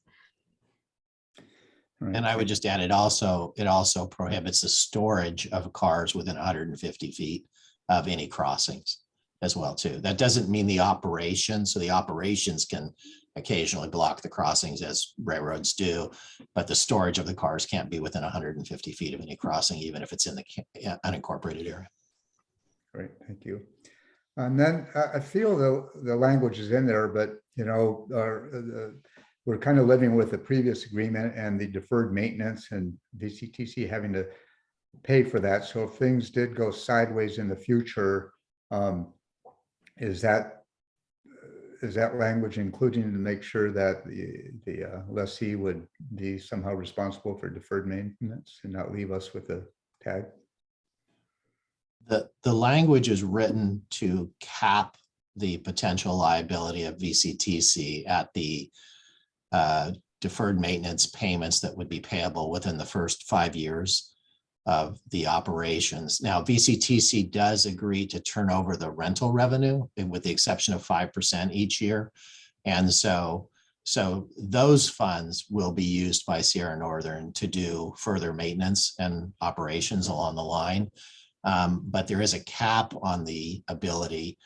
There is also force majeure provisions in the contract such that if, for instance, you had a major storm and it potentially wiped out an entire bridge, then there are ways where the agreement itself could be terminated if that were the case. Sierra Northern, given the deferred maintenance on the line, Sierra Northern obviously had concerns about an unlimited exposure to their obligation to maintain the lines. And so they are not obligated to repair everything that may happen on the line, in particular if it happens through some event that is beyond their control, of, a natural disaster, fire, or something like that, third-party incursion that's not within their control. Yeah, I didn't ask the question very well. So let's say in year 20, the agreement,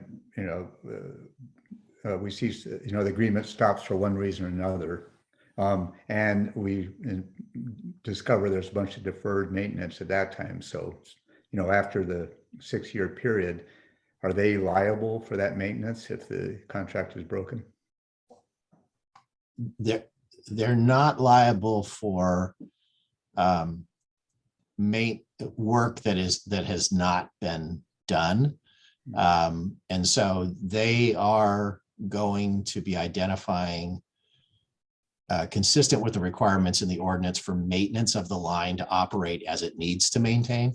They're going to be deciding the level of maintenance that they put in based off of, factors that are within their discretion to determine, and subject to the utilization of the annual lease and license revenues that VCTC will provide.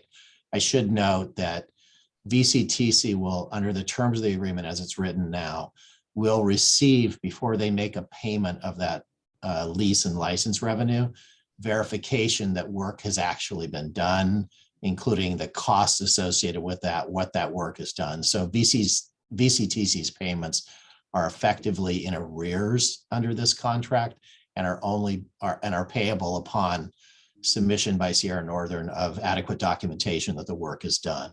And so, to the extent that they are continuing to do work and continuing to submit invoices for that each year, then VCTC would have the obligation up to the amount of the annual lease and license revenues, and no obligation beyond that.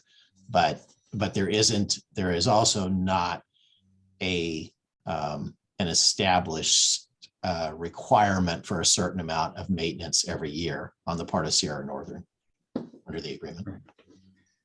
Thank you. And then I did appreciate that there's mention of supersonic speed airplanes in there, because that's been in the news lately with new high-speed jets coming online. So, but again, thank you very much. I'm very excited about this. So I'm really appreciate going forward. Thank you.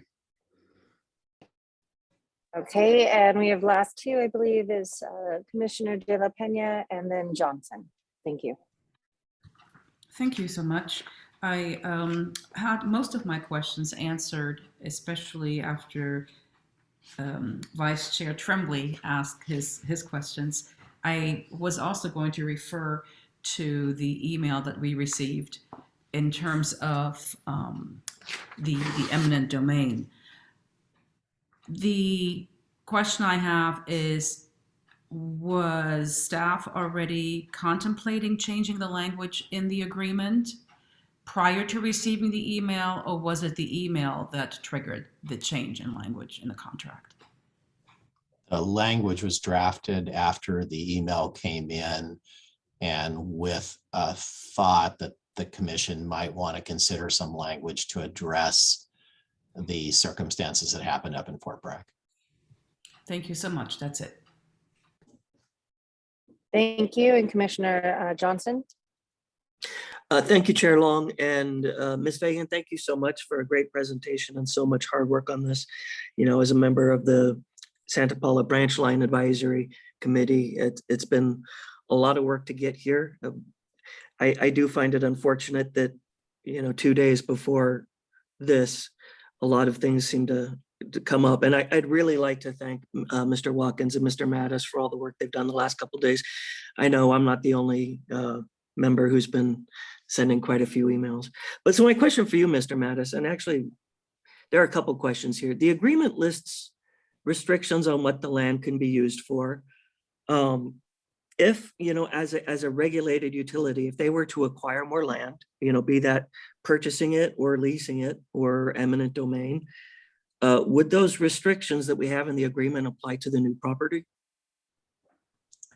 The restrictions in the agreement apply to the property that is leased, that is covered and owned presently by VCTC. So they wouldn't extend to the other property, but that I want to be clear, that doesn't mean that other land use regulations wouldn't apply to that property. The discussion that I had with the Vice Chair Tremblay earlier in this conversation, was really as to what is the scope of how property can be used when it is affiliated with the railway. So there are some, there is some law related to that issue that that does suggest that it has to be related to the railway operations if they're going to do it. But I want to be clear that this agreement doesn't limit land uses on property that is not subject to this agreement. Local law may and likely does, but this agreement doesn't do that because VCTC can't control that through this agreement. Thank you. In Ventura, of course, we are having issues with a utility. Because it's a public utility, we have almost no oversight. And so land regulations, local land regulations, don't necessarily apply to a utility. So for example, if they were to acquire additional land in Ventura, could they use it for storing cars, or would this agreement preclude even that? This agreement, again, does not speak to additional land that what could be done on additional land that they would acquire from some source other than VCTC. Under this agreement, they are getting access to the entire to the entire branch line property, and it really is focused on that item. The additional language that I've put together does have some limiting language. It relates to their use of condemnation authority, but it doesn't, and I would advise the commission arguably can't regulate what property they might buy voluntarily through a voluntary transaction or lease voluntarily. Right, but so that would be a yes if they were to acquire more property, even though this agreement says that they can't store cars within city limits. If they were to acquire property, they would be able to do that? No, the prohibitions under this agreement, well, to be clear, I'm sorry, the prohibitions under this agreement apply to the property that VCTC is leasing to them, not to other properties that they might acquire separately. Thank you. So to be clear, then it would be if they were to acquire property within the city of Ventura, they could use it to store rail cars. In theory, that could happen, yes. Thank you. And what sort of operations would be exempt from city and county regulations and oversight? You mentioned railroad themed retail. What about railroad themed attractions or lodging?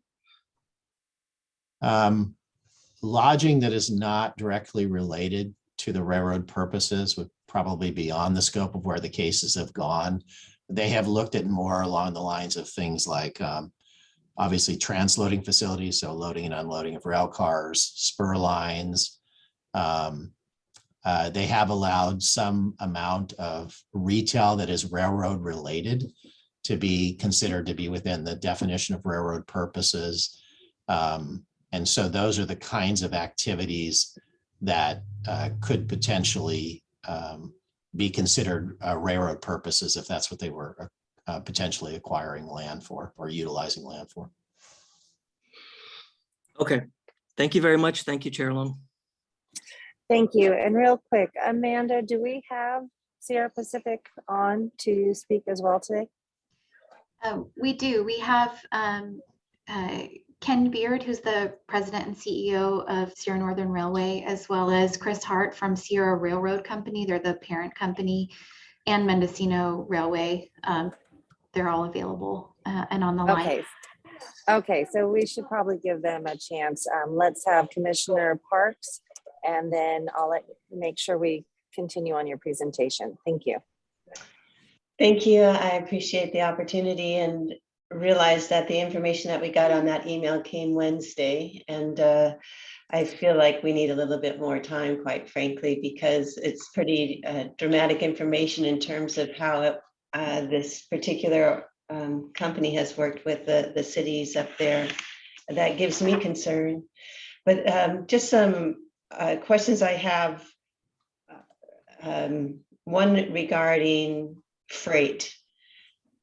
I just came back from a trip where trains just loaded with coal went through continuously through this area, and a lot of coal was spilled. Also, the potential for other types of hazardous materials going on this track. Was it my understanding correct that there's nothing we can do in relationship to the type of freight that can be carried on the rails? That is correct. That's regulated by federal law. Even with a contract, we can't have that if it's an agreement with the carrier. If they agree not to use it for hazardous waste or things that can pollute the area. So we have not proposed that type of language to them to date. If the commission wanted to consider some limitation on what they would essentially agree not to carry, then that's something that we could have further discussion with them about, and they may want to speak to that on their point, but we did not. We did limit a rail car storage in the sense that they cannot store rail cars with hazardous materials in them, and the agreement does provide environmental indemnity for hazardous materials that they or their operations allow to come onto the property. But as to an actual restriction, that is something that if the commission is interested in that, we should have further discussion with them about that. Okay, so it sounds like it's something that we could have some say on if it's in the contract and they agree to it. I would want to, Commissioner, I would want to advise the commission further on that. There are some agencies that have attempted to regulate the transmission of certain kinds of materials, and that has run into some legal issues. This is a somewhat different circumstance because we're also we're not just in a regulatory capacity here, we're actually the owner of the property here. Right, and so I just feel like here's our opportunity, and if they're in agreement to it. And then also the percentage of the line used for freight, for example, how often is freight, if there's a maximum, just kind of looking at that freight aspect. I enjoy the other parts that they're offering, the tourist measures and riding the rails and all of that sounds wonderful. But I do have some concerns about environmental justice issues. We're dealing with something in Santa Paula right now on a potential for waste hauling and all. So I am sensitive to that. If they do what they've done up north with taking property through eminent domain, and the 30-year time frame comes up, and they have to, and we decide we no longer want to continue it, what happens with that extra land that they've taken? Does that go back to the commission, or does that, how does that work? No, that would remain with the railroad corporation itself and would not come back to the commission. The land that the commission presently owns and that is the subject of this lease and operating agreement would come back to the commission, but any other land would not. And what about the potential for, I don't know what they refer to them in railroad jargon, interties, with another system? What's the potential? Are there any requirements in the lease regarding that? So the requirements in the lease that relate to that issue our first acknowledgement that UP actually has the freight easement and common carrier status between Ventura, between where the line connects the main line in Ventura and out to Santa Paula. And so they do have to have an interchange agreement with UP to be able to get whatever freight they have either from or to the main line. There is not other language in the agreement that has VCTC having a role in interchanges. Those are normally agreements between the operating railroads themselves, and not necessarily in this case with the underlying landowner. VCTC does have an agreement with UP right now that obligates VCTC to maintain the tracks between Ventura and Santa Paula at the level they were when the agreement was entered into. And so to the extent that that agreement was impacted through any interchange discussions or some kind of interchange facilities, if you will, then that would be relevant, but it's not something that, it's normally something that's handled between the railroads rather than between VCTC and the railroads. And as I recall from a while ago, there was some talk at one point of connecting to Santa Clarita. Is that the tracks do that if there are agreements made? The tracks currently do end in Piru and do not continue through to Santa Clarita. VCTC has studied returning the service, to reconnect with Santa Clarita, but that's been many years ago, if not decades, when that was last studied. And I anticipate it would be quite costly to do so. That's not to say that it couldn't be added in the future to provide, transit rail service or other types of service to reconnect, but that is not contemplated in this agreement other than to reserve the rights to VCTC to provide that transit rail service. Okay, and it sounds like if something big like that were going to happen, that 30-year time frame, probably I don't know how much could advance towards that, because certainly going from the ports, using freight going through the towns could be a concern for the towns. And then my final question just is in relationship again back to that email that we got that concerns me and makes me want to have more time to look at this. It sounded like CEQA was not applicable to the railroad. So here they're purchasing property, doing development, moving forward against the will of certainly some of the council through eminent domain and all. CEQA just doesn't apply to utilities, or how do you have an understanding of why they don't have to go through CEQA to do this project that they're proposing? No. So I'm first off, just so the commission's aware, I'm pretty familiar with the mill site up in Fort Bragg. I worked on an earlier iteration of it about 10 years ago.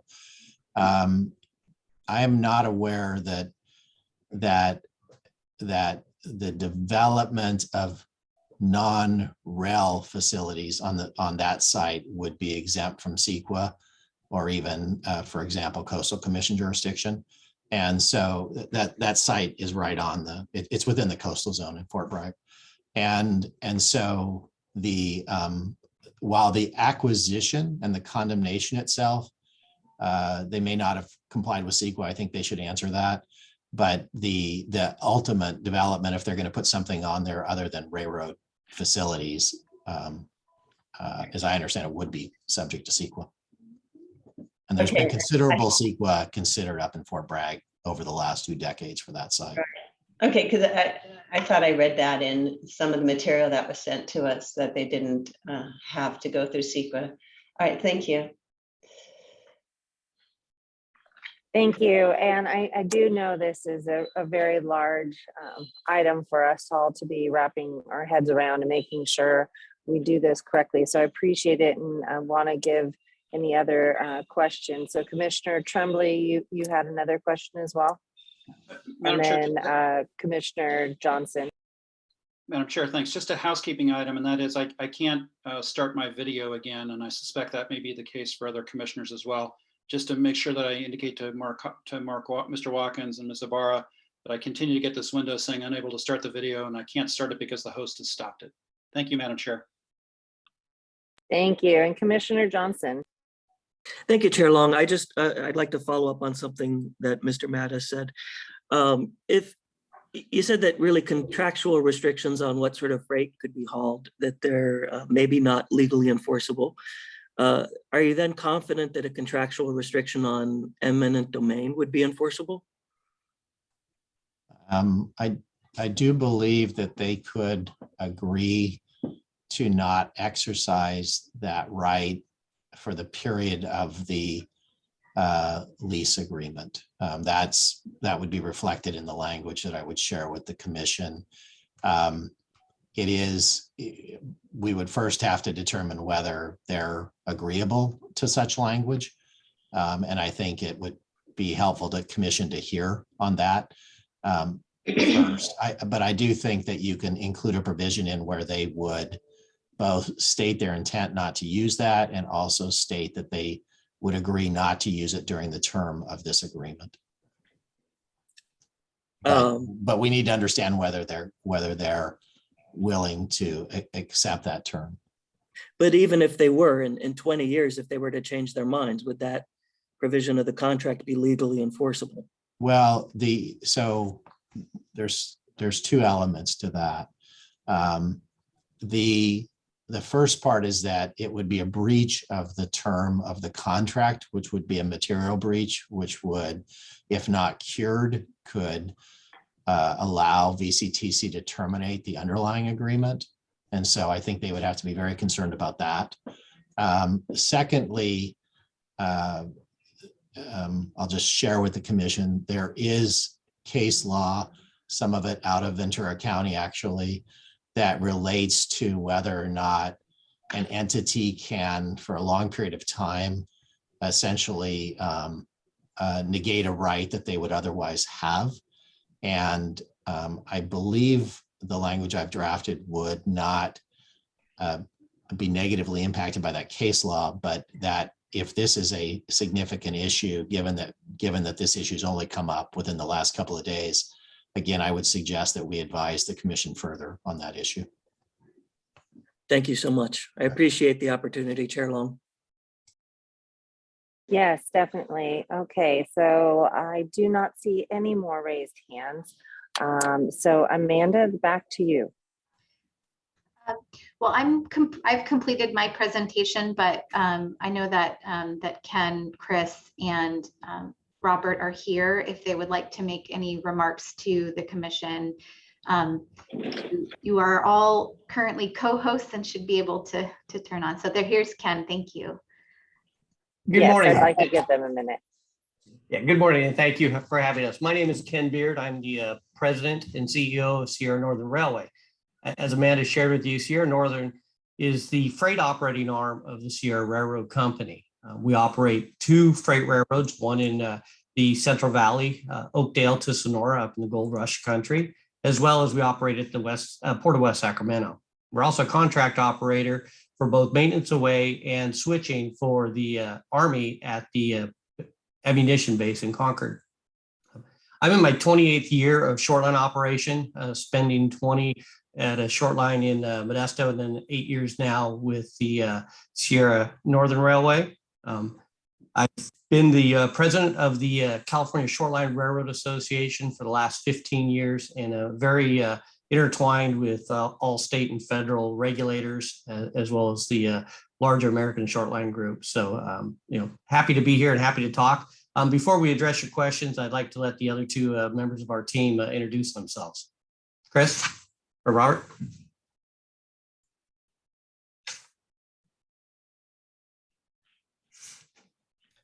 Robert, would you like to go? Hi, good morning, everybody. I too am having this similar problem with respect to my video. It won't allow me to depress the button, and I apologize for that. But the image that you see of me on the screen is me. Thank you for the opportunity to be here today and echo some of the comments that were said earlier. We appreciate the collaborative effort of the VCTC staff. I am Robert Pinoli. I am the president of Mendocino Railway.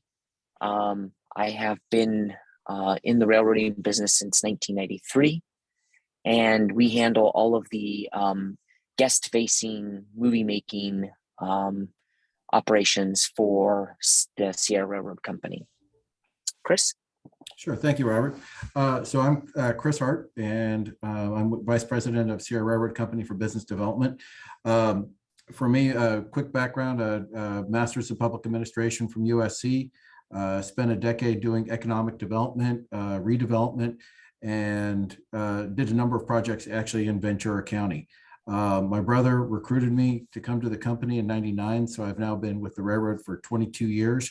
My current role and the role of the Sierra Railroad Company as the parent company would be to assist the two, the Sierra Northern and Mendocino. To give an example, I took the lead on this proposal, and I'm also planning, like next year, for example, would be, I assume we would be applying for a CRISI grant, is what we've, our current discussion. Give you an idea what that means is that we'd be applying for a federal grant because we want to do even more work to improve the line. If we did a grant like that, most likely we would be doing a 51% match, meaning we would be investing in the line with our own funds. That's the type of projects that I get involved in to help the operation. I know there was a number of questions. If you want, we could just start jumping into some of those. Thank you, and appreciate your time and effort here today. This is very important for our commission, and we all want to get things right. I believe I see Linda Parks, Commissioner Parks, you have your hand raised. You're on mute. I'd like to ask, you heard some of the discussion, but specifically if you'd be willing to see that we don't have hazardous materials as part of the freight, and also not do eminent domain unless it's with agreement from the Transportation Commission. Regarding the eminent domain, it's your railroad. We'd be happy to do that. We would still like to get the agreement done. There's a number of reasons and time pressures to see this go forward. If it's the will of the commission, our general counsel is prepared to meet with the negotiating team with the idea of trying to wrap up something as early as today. That'd be fine with us. And I know as at least one commissioner, I definitely want to see what it is that we're approving. So I'd like to see that language. And what about regarding the hazardous material? And I'll weigh in on that. Unfortunately, railroads are governed by the Surface Transportation Board and federal law. We're not allowed to limit what we handle. We're a common carrier, and we're forced to handle anything that our customers desire. We did put the limitation in there for storage. We won't be storing that stuff, but we can't deny transporting it to any customer online. Thank you. And Chair Long, if I could jump in real quick, because yes, please go ahead, Mark. Well, Commissioner Parks, we asked these exact same questions, and I am very sympathetic to that. And maybe I would ask Mr. Beard to go on a little bit longer. One part of the discussion we had was that this is not a through line. So coal, for example, unless it's being either generated or utilized, wouldn't be on this line. That would be on a line that was a through line. The freight that would be on this line would be servicing customers in the Ventura, Santa Paula, Fillmore area. And then the other education I was getting is that there's farmers that would want to have fertilizers and other things delivered because it's very economical to get it delivered via train. But those, depending upon what it is that's being delivered, that could be classified as hazardous material, even though we might think of it more as fertilizer. So I could ask Ken maybe to expound just a little bit more upon that. We did ask some of those very questions and kind of tried to go through some of that detail. And certainly, thank you, Mark. You raised a couple good points. This is not a through line. This is a dead end line. It interchanges in one location in Ventura with the Union Pacific, and the products we'll be bringing in will be servicing those customers. We're currently talking to one potential user in Santa Paula that looks to that he's an agricultural-based person, be handling some feed, potentially some aggregate, and potentially some fertilizer. Fertilizer is hazardous materials, but it should be known that if we don't handle it by rail, it's still coming into your community. For every rail car we bring in of hazardous product, that's 4 trucks that'll be running through your community, down Highway 126, through your cities and streets without any real oversight. We have tons and tons of both state and federal oversight over our operations. We pride ourselves in our safety record. We're one of a handful of railroads that continually get the Jake Safety Award, which shows that we have very minimal accidents or injuries. And so railroading is still the safest form of transportation. There's few incidents where there's hazardous material releases on railroads. Almost everything is done by trucks because they're more susceptible as they travel down the road. Thank you. And are there any other questions from any of the commissioners in regards to this or staff? I really do appreciate you being here. I know we do have the questions on the contract, and therefore, Steve, I know there's a staff recommendation in this letter, but would there be any modifications or suggestions that you would bring forward? So I can attempt to, I believe I have authority to share screen. Let me put the language up on the screen that we would suggest be added as section 6.7 to page 9 of the agreement. So if you'll hang on just one second, I'll try to share screen here.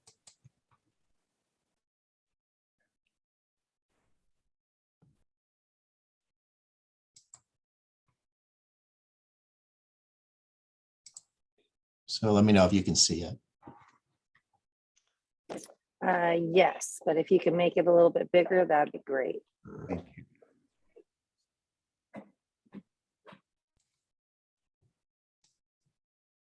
A little bit better there?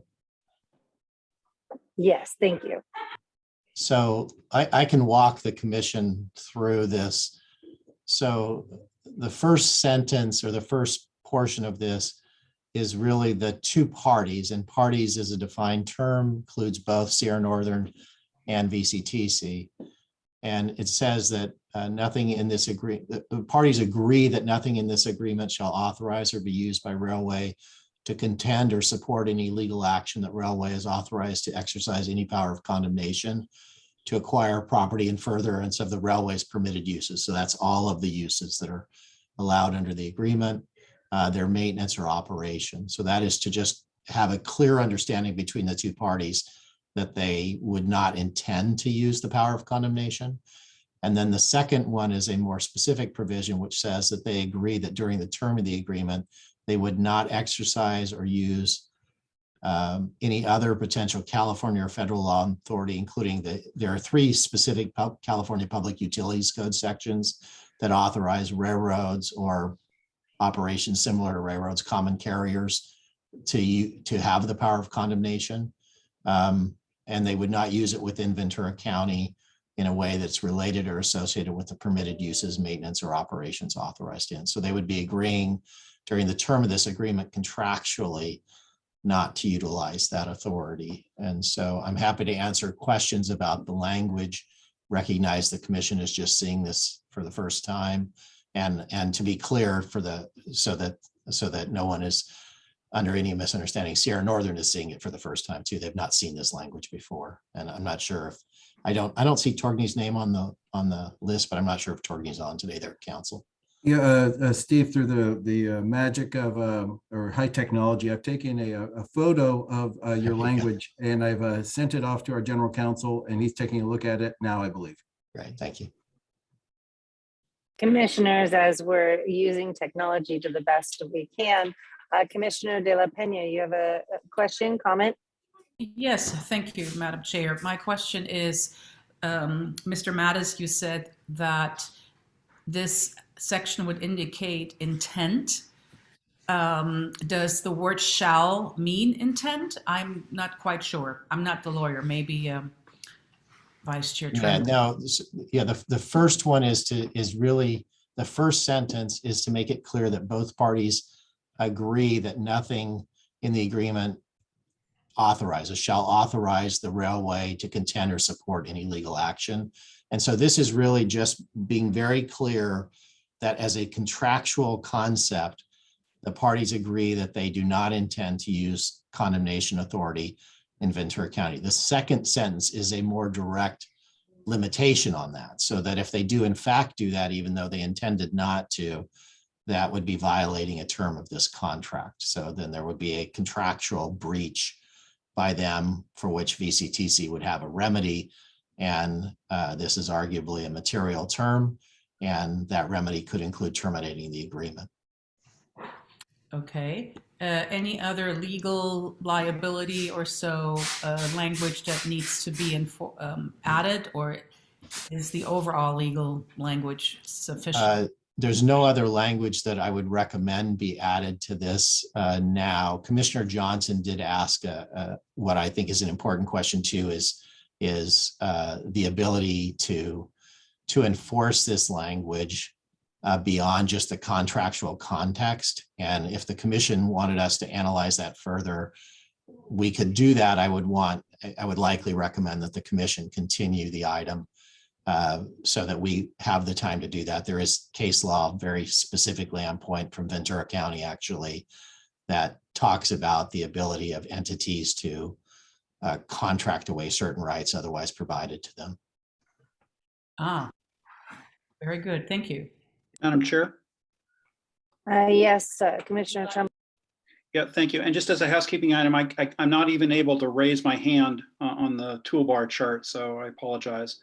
So two questions, Mr. Mattis. One is with respect to the second sentence of the proffered language, could the lessee use eminent domain to acquire property unrelated to the permitted uses? I think I know what the answer is, but I'd like to hear your answer to that.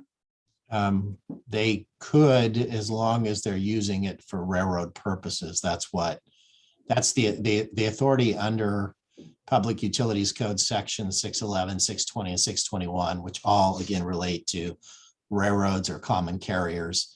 They do, that language limits itself to for construction and maintenance of the railroad in one case, and for construction and maintenance of the facilities for transportation of persons or property in another case. And then again, for construction and maintenance of the street railroad in the third case. Those are the three that might potentially apply to them that we've identified. And the statutory language itself is limited to essentially railroad purposes. The cases, however, that there's some case law interpreting those provisions, and the cases have allowed it to be for uses that essentially support the railroad operations as well too. So in one instance, again, it's transloading facilities. In one instance, it was a sawmill that was associated with a railroad facility. So there are, the courts have, I would say, somewhat expanded that language, but not in a way that has a completely different kind of use. Madam Chair, may I continue? Go ahead.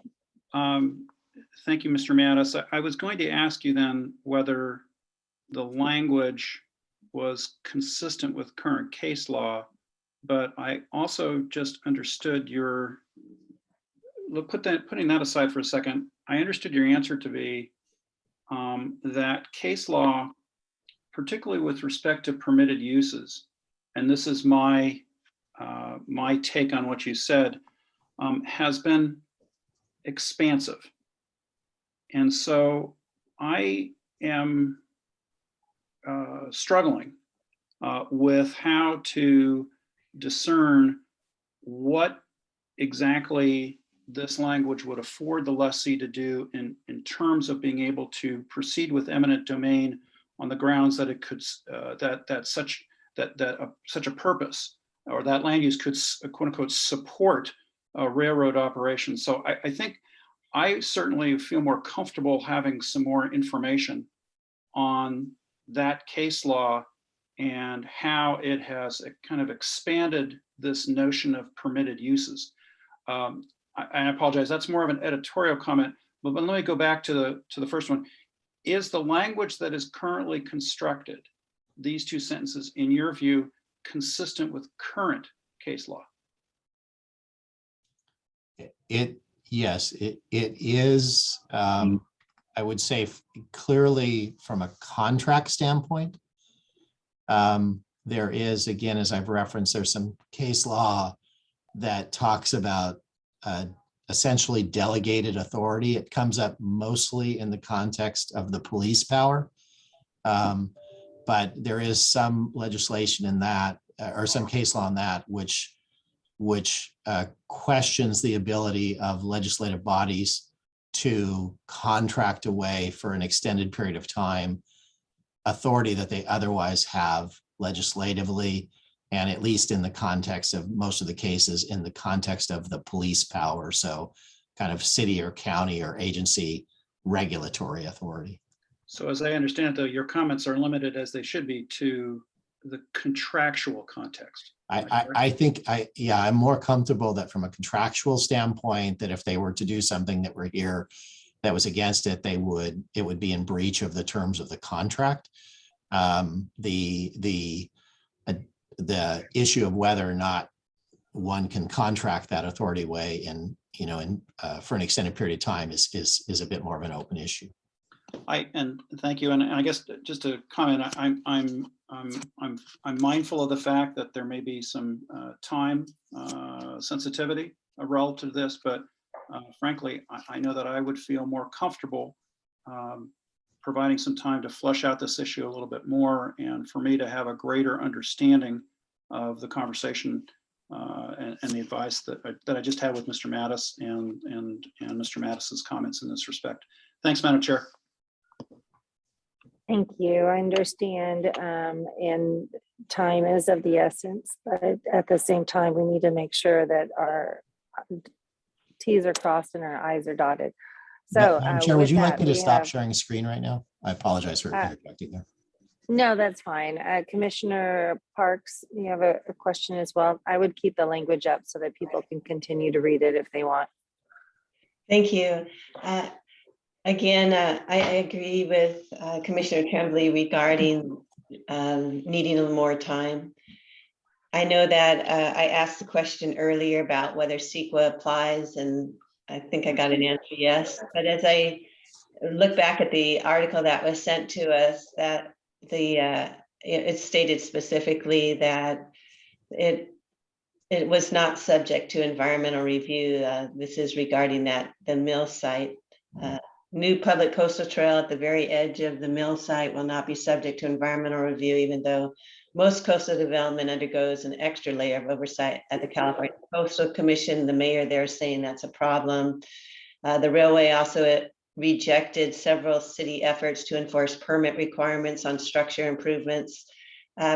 So what I'm wondering is if we could have it being specified specifically that it will follow the local jurisdiction standards of review the requirements of CEQA. For example, I think about how our county owns land at the harbor in Oxnard, but it's the city of Oxnard that would have the permit authority, not the not the county of Ventura. Those are the kind of things that I feel we should flesh out now if we can, that if there is development in their right of way that they oversee, or once the contract is signed, that development is within the permit authority of the local jurisdiction.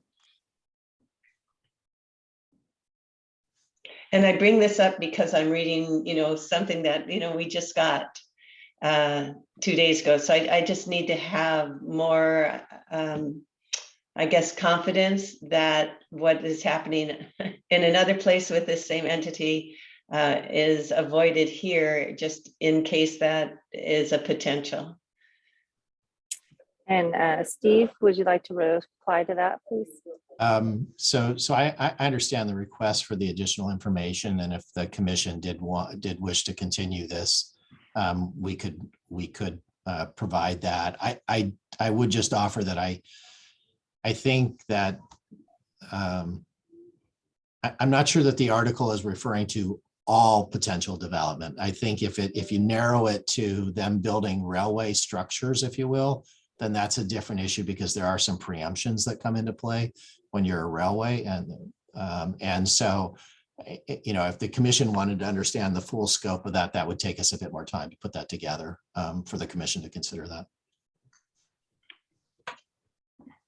Thank you. And Commissioner Sobel?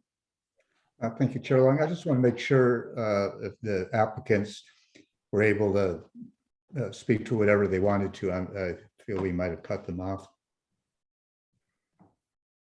Thank you. I will say regarding the sequent development and the such, know that on this very same site, we have a 77-acre parcel that we purchased in 2019. We've participated in I think it's a 5-6 year process in the planning for that, and we have a city-approved plan for it. So for us, we've put substantial time, and we've never said that we would not follow local planning or state planning for anything other than our railroad operations, which would be track and some other railroad specific things. So for us, this thing coming out at the very last minute is certainly concerning. I'm still working with our attorneys. One clarification we wanted to throw out there, by the way, is from the language we see here, it appears that you're saying that eminent domain would never be used during this lease. We are fine with the idea of the power being with the VCTC, but the question would be whether you guys want to retain the ability to use eminent domain. Go ahead, Steve. For the commissioners, this language doesn't limit VCTC's ability to use eminent domain. It limits the railways. Okay, just wanted to make sure that your interpretation, because we wanted to make sure that you guys didn't lose that ability too. Yeah, this language does not limit VCTC. Okay. I'm also good check. I'm glad to hear too that there isn't the effort to try to skirt the permit requirements and standards of the local jurisdiction. And if that's the case, if we could have wording on that too in this, so that we have that comfort. And again, this is a wonderful proposal, and I very much would like to see it go forward, but I do want to make sure that we don't go into an area, in the future that we don't want to and be locked into it. So just really appreciate that we have this before us today. And I think that would give the local jurisdictions more comfort knowing that their permit requirements and, their standards, their heights, all those kind of things will be respected if there is development.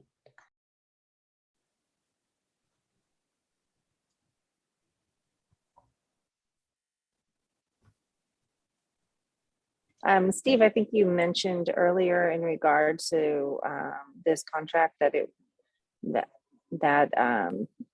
local jurisdiction laws still needs to be followed. Is that correct? That is correct to the extent that there's no federal preemption that comes into play. Railroads, there are certain preemptions that apply to railroads. That's why cities have had difficulty sometimes dealing with railroad facilities within cities. And I'm clearly not just speaking about Sierra Northern. This is much more prevalent with the more major railroads. Right. So is that standard into a contract like this, or is it an overreach for putting that in? I just want to make sure that we are not putting ourselves in a position. We are, this contract is requiring that they comply with all applicable federal and state regulations, which does then account for the possibility of a federal preemption over a state law. So I do not think the contract as it's drafted right now is not overreaching. It does not establish local law as preeminent over federal law when there is a federal law preemption that would come into play. Okay, thank you. So we would just, you had said something about time frame. What, could you elaborate a little bit on that? If I may, Madam Chair, would you like me to stop sharing the screen now? Yes, please. Yes. There we go. So I might ask Mark to jump in terms of timing. The one issue or one related issue is right now Sierra Northern, through the short-term agreement, is doing the maintenance on the branch line, and that contract expires at the end of December. And so some action, so the commission will either ultimately need to act on the agreement that's before you before the end of December, or potentially have an alternative plan for maintenance, be that through Sierra Northern or some other entity. But let me defer to the executive director for that discussion. Yeah, I think you described it just right, as did Amanda during her presentation, where we entered into that agreement when the other agreement ended at the end of June. It was a 6-month agreement that expires at the end of this year. So should we not have a new agreement in place, we would have to come up with a way to maintain the right of way, the crossings, and everything else. And we'd have to have that discussion with Sierra Northern or someone else to do that work. And Mark, do you have any comments on the contract as it is, or the conversation that we've been having? Just from a general level, obviously we spent a lot of time on this, and I don't mean just working the details, but we've had the same discussions that you've all had, because it is a long agreement, and that causes some anxiety just to make sure you've tried to think through everything. I think that when, and this is something I did spend time with Mr. Kettle, by the way, before he was gone, because he had advanced this down to the, to the 10-yard line. The terms have been put together. We've really been working out the final level of details. There's few operators out there that have the kind of qualifications we're looking for, and ultimately only one that we found we wanted to enter into agreement with. And Sierra Northern does bring the expertise, they bring the financial resources, they bring the operating ability from both freight and the tourism train, and that is unique. It's hard to find that type of an operator. And so when VCTC cast the net through the RFP process a year ago, this is the type of an operator that VCTC was looking for. And we were happy to have them. We were happy to have kind of worked through this process. So I think Amanda can share, she's had 6 months worth of experience actually working with Sierra Northern. And so I think her comfort level was very high. And I can say that because I've been grilling her on these same things. But she's found them to be very responsive, professional. They know their business. And so from that end, I mean, we don't take the recommendation lightly as far as recommending approval of the agreement. Well, and the reason, that's why I wanted to make sure our commissioners hear that you and I talk about this stuff a lot more than maybe the board of commissioners. And I want to make sure that they know that our staff and you are comfortable with the conversation we've been having with them and the contracts as it is. I appreciate all the commissioners diving into the details and making sure we don't go into something we had in the past. I think there's some scars there from a past workings. And so wanted to make sure we were clear on that. There is and I'll just share very quickly. I did have an opportunity to reach out to the city manager of Fort Bragg, spent a little bit of time on the phone with her yesterday. It's not easy to explain what's up there, and it is a very long and complicated story and history to it. And so, and that, there's a third party, Georgia Pacific, there that plays a big role in that also. But they are somewhat tainted by that, similar to we've had a difficult experience in the past, which makes us cautious also. So I'll leave that there. Okay. So Amanda, is there any other items we need to talk about, or Sierra Pacific, if you have anything else you wanted to mention? Sure. Sierra Northern. It's a commonly Sierra confused, Northern. Sorry about that. One thing I just want to point out is that during this interim agreement, we are certainly spending more than we've been paid, and that's been okay. That's been because we're part of the process. But I wanted to point out that our cost of mobilizing equipment and being down there has been an ongoing negative loss for us, and so that's. So the having this extended is certainly would be a blow. We also are anxious to get on with everything. We also have customers that we've been talking to, and they're ready to go. So it is something delays. It would be very frustrating for us. I understand the concerns though. I can try to allay some of the concerns. Number one, this contract is with Sierra Northern, not Mendocino. Mendocino is coming in specifically for the tourist operations. I think that if you spoke to any of the council members up there, they have all publicly said in the last 2 weeks what an excellent operation we run up there. Often, right now we're having an argument over a real estate deal, but they love our tourist train. And that's what you're bringing in Mendocino for, is to run a tourist train. So I don't know, there's so many different aspects of this. I could talk on and on, but I'm trying not to use too much of your time. Is there any particular items I could address?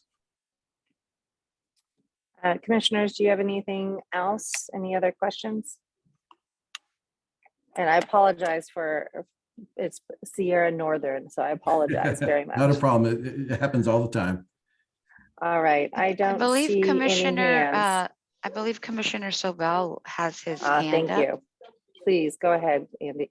Actually, I put that up right after your excellent statements, Chair Long, that I'm comfortable with conversation we've had and the due diligence of staff and council to move this recommendation forward today. I think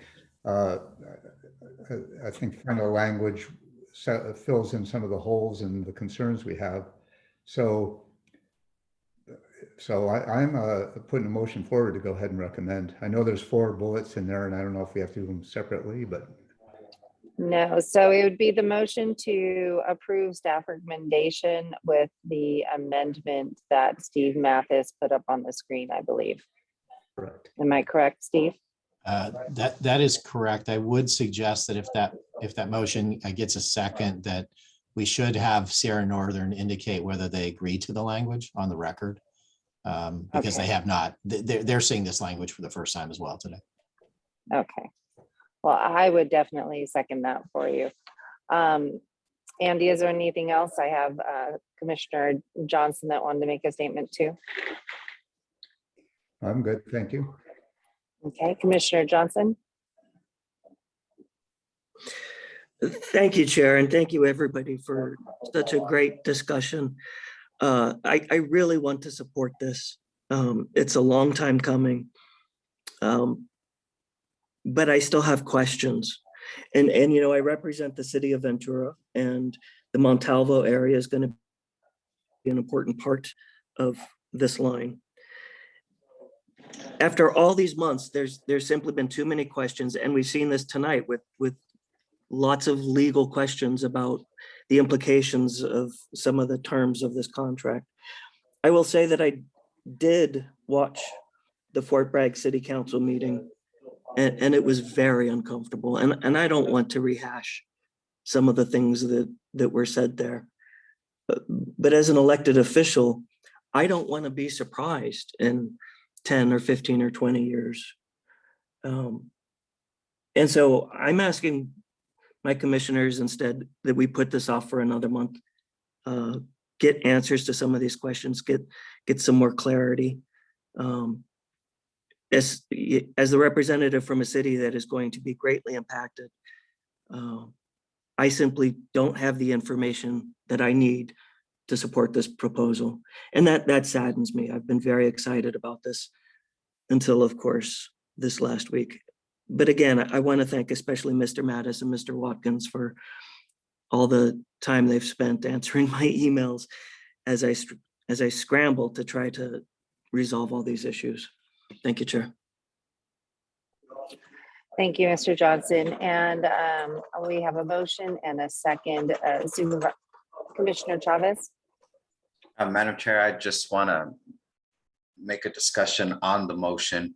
I believe it's appropriate that we approve this recommendation from the staff. As the citizen representative for all 10 cities, I think it's important to understand that the communities, in my opinion, that are largely impacted by the Santa Paula branch line are the ones in the valley. Santa Paula, Fillmore, Piru, and yes, other areas may be impacted as well. There are concerns of course, but I believe Mr. Mattis has done his due diligence and will not put our commission in a position that will make us have egg on our face in the end. I have full confidence in Mr. Mattis. I have full confidence in Mr. Watkins and Ms. Fagan, that they want to ensure the best for our county and for our communities. As already mentioned by Ms. Fagan, that we have many members of the community along that branch line that are constantly bringing up concerns, holding accountable the commission. So I believe we would be in a great position. Those concerns, they're always going to be there. There's nothing ever perfect. But I believe our staff has done their due diligence, and we should put that confidence in them. Now, I would suggest maybe in the future that we have a little bit more of a robust discussion, not in the public's view, but just to ensure that all of our concerns are met. And then the final thing, I would just ask that in regards to Mr. Mattis's recommendation that somebody from Sierra North agrees to the language that was presented this morning. But I encourage the rest of the commission to put faith in our staff, that they did their due diligence to protect our interests as a commission, as a county, and as a community. Thank you, Madam Chair. Thank you. And I would like to see if Chris Hart, do you have any comments? Yeah, so, and again, I'm juggling cell phones, iPads, and trying to do this. My apologies. I believe, so we were happy to accept, we were asking for, I think, a minor change. And if I could just read it, and I'm sorry, I know that's hard for everyone to follow, but if I could read the opening sentence. And I don't know all the details about what the attorneys were saying, but let me just try here. The parties agree that Railway will not make use of its power of eminent domain in any manner related to this agreement without the prior written approval of the VCTC. And so that was the revised sentence. Certainly what we're trying to do here is absolutely, we have no plans to use eminent domain. It's your railway. I don't know all the details behind that, but I'm kind of pulling this together. Thank you. And Steve Mathis? Yeah, Madam Chair, I do not recommend that VCTC ultimately have the authority over whether another entity is using eminent domain, because that arguably could bring VCTC into that eminent domain action. I understand the idea that they are trying to show that it wouldn't be used unless we consented to it, but we would actually not be a party to that condemnation, and having VCTC take a role in deciding whether eminent domain would be used in that manner, I think does put VCTC at risk that it is then part of the condemnation action. And that has obviously cost implications and legal implications and arguably other things, CEQA implications and whatnot. So I don't recommend that version of the language be accepted by the commission. Madam Chair. Okay. Yes, Commissioner Tremblay. Thank you, Madam Chair. And thank you, Mr. Mattis and Mr. Hart, for your comments.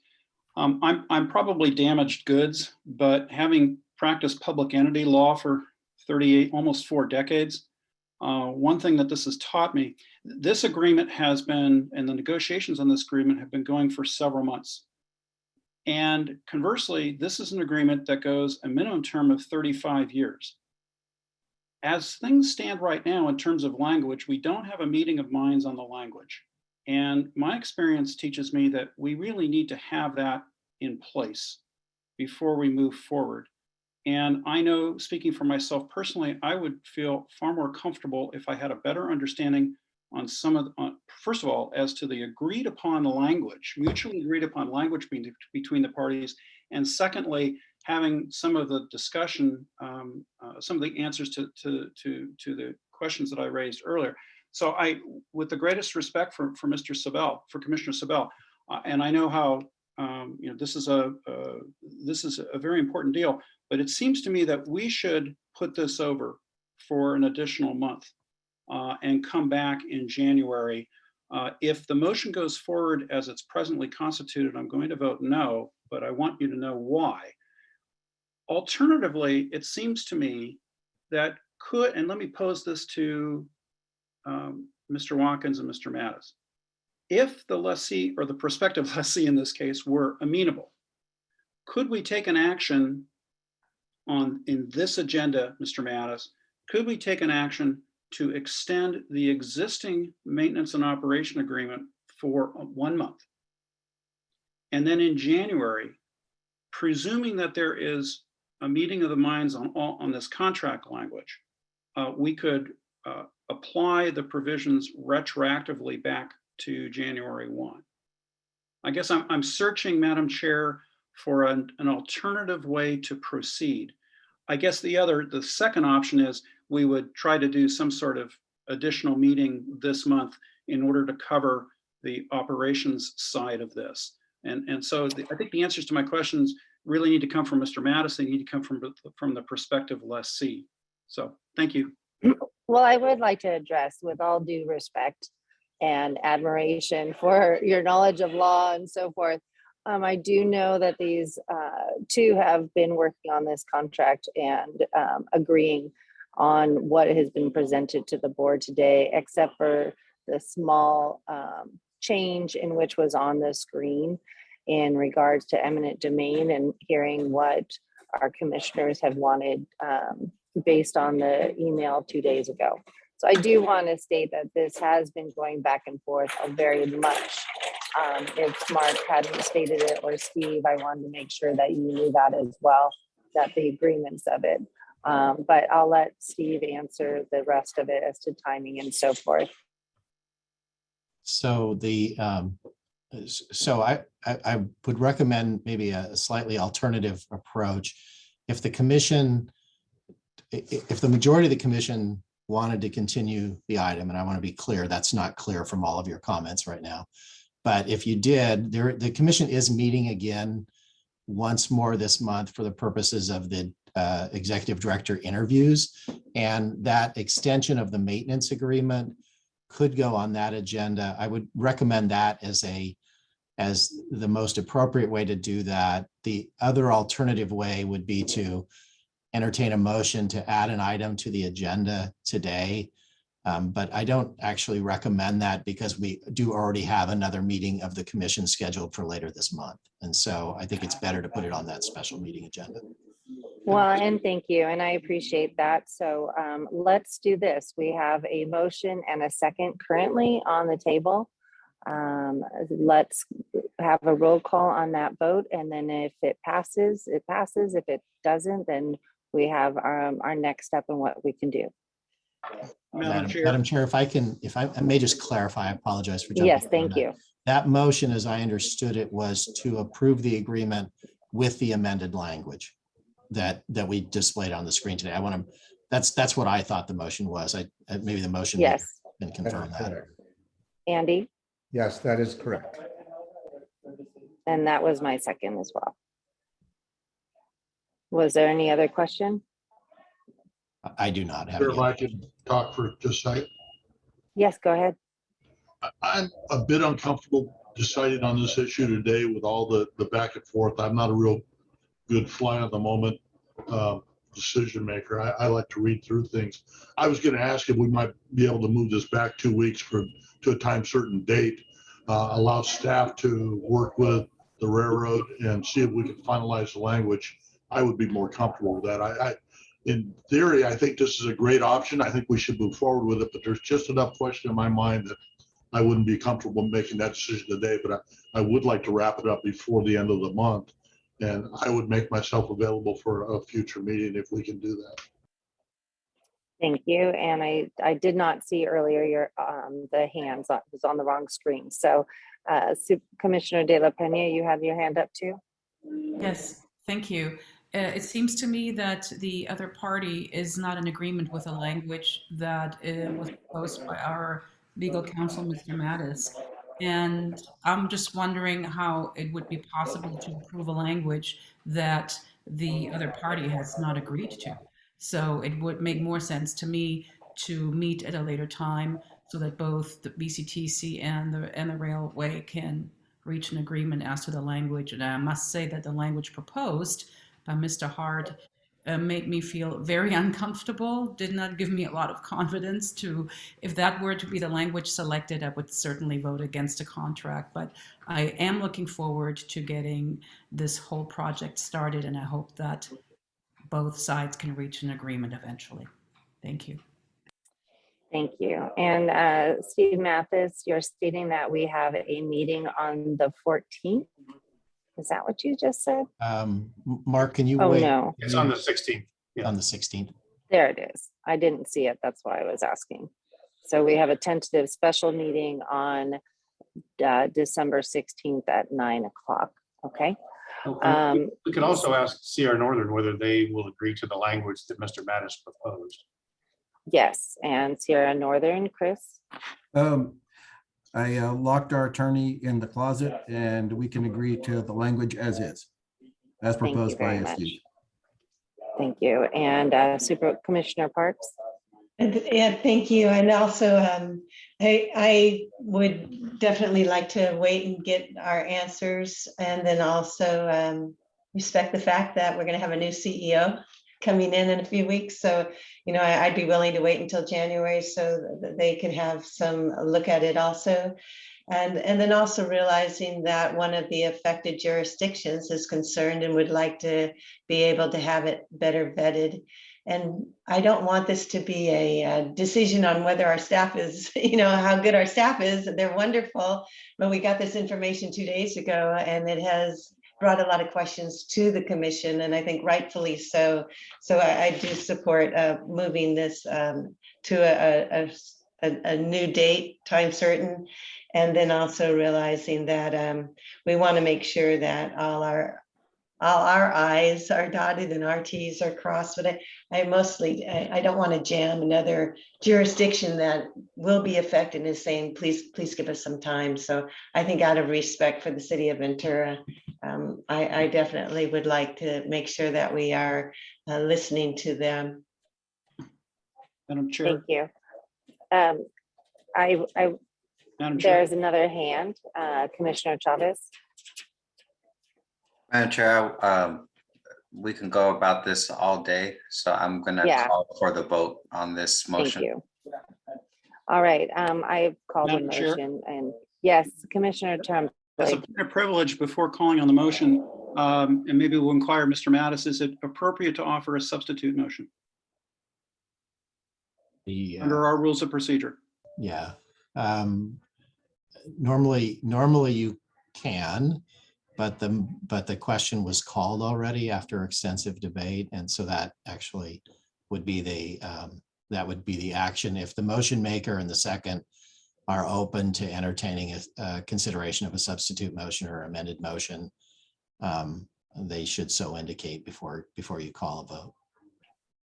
Madam Chair, I can. Okay. I'd be I'll happy bring to it back offer to Commissioner Sobel as to if you're looking at considering changing your motion. It's a little out of my experience here, but I'm willing to listen. Sure.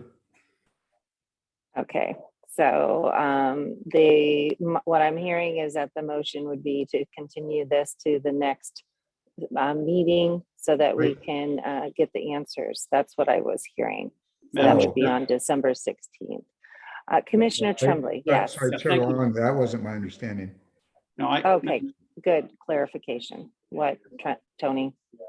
Thank you, Madam Chair. No, what I was going to offer in the form of a substitute motion is, I understand that you know, previously I thought I had forgotten that we were meeting again later this month.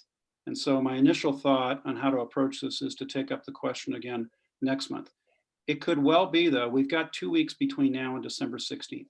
It could well be that between now and the 16th, all of these questions can be answered, and that we can move forward with hopefully approval of this, provided that both parties have a mutual meeting of the minds.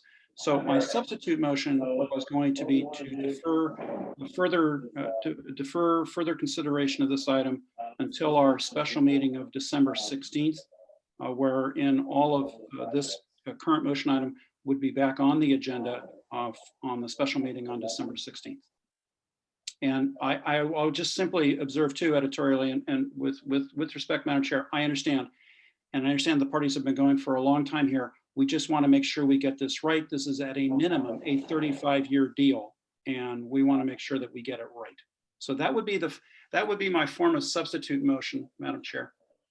Madam Chair, point of order. Yes. Again, a substitute motion, I'm thinking in terms of Robert's Rules of Order. There is no such thing as a substitute motion. The motion on the floor is to approve staff's recommendation with the amendment.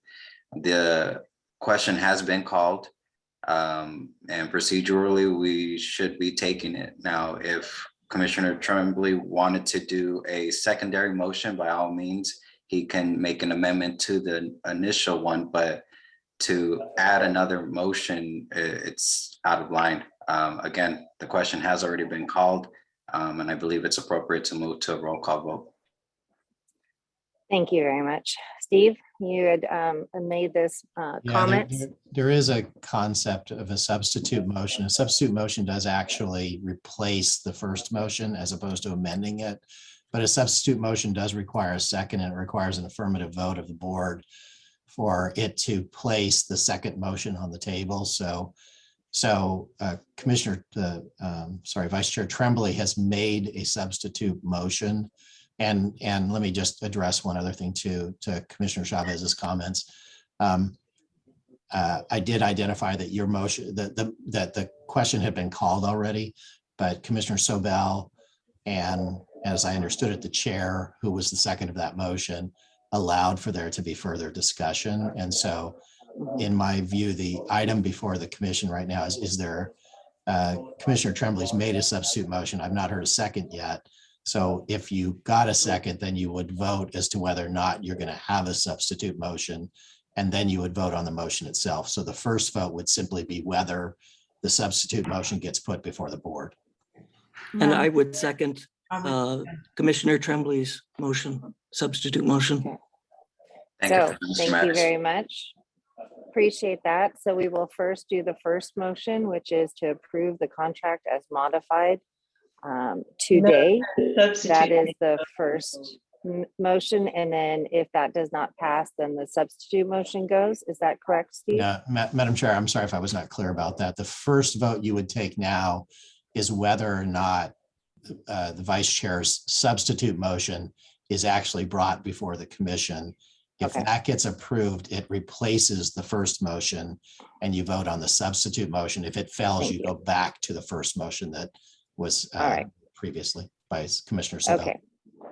So our motion, then clarify this motion so that everyone understands, is to move this to be heard to December 14th. 16th. To decide whether you're going to decide that. I mean, December 16th. It's very procedural. You first have to see whether that motion can be considered by a majority of the commission. So you could. All right, let's. Sorry, I'm still unclear on the secondary motion. Could it be repeated one more time, please? Madam Chair, would you like me to do that? Yes, Commissioner Tremblay. The substitute motion will be to defer this item for further consideration to the December 16, 2021 board meeting, special board meeting. And so I understand that means we could move to recommend on the 16th. Yes, Commissioner Sobel, that would be my thought. Thank you. Okay, thank you. And with that, roll call, please.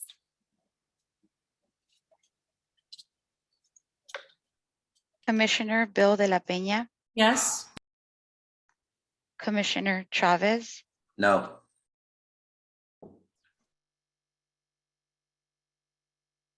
Commissioner Enegren.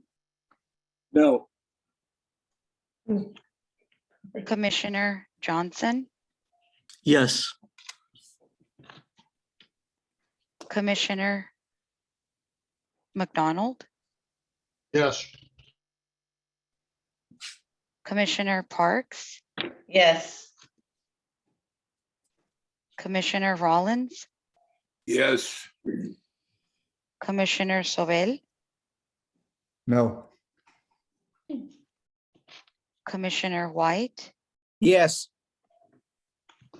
Vice Chair Tremblay, Yes. Chair Long, No, and would it be recorded that Huber, Ramirez, and Lavere are not on this? Is there any other commissioners that dropped off because of travel? yes, the commissioners that have dropped off are Huber, Judge, Edmonds, Lavere, Ramirez, and Dwyerick. Thank you. I wanted to make sure everyone knew that was on today. Okay, so that motion, did that pass or not pass? It did not pass. We have 7 yeses, 4 noes, and we have 1 and 7 absent. Okay. Could So I then we now, I would just ask our counsel if that's the case, because previously he had indicated that it's a majority of those present. It is a majority of those present, but I would advise the commission that you do have an understanding, as I recall, that you normally require 9 affirmative votes, not on this substitute motion. This is procedural, but on the measure itself. And so if the commission does not have 9 votes one way or the other on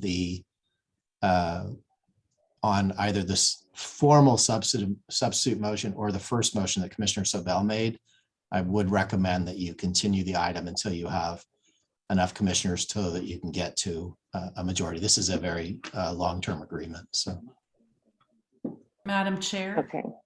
Madam Chair. Yes. I'm so sorry. Yes. Who were the no votes? I must have miscounted. If I may. We have Commissioner Chavez, Commissioner Enegren. Okay. All right.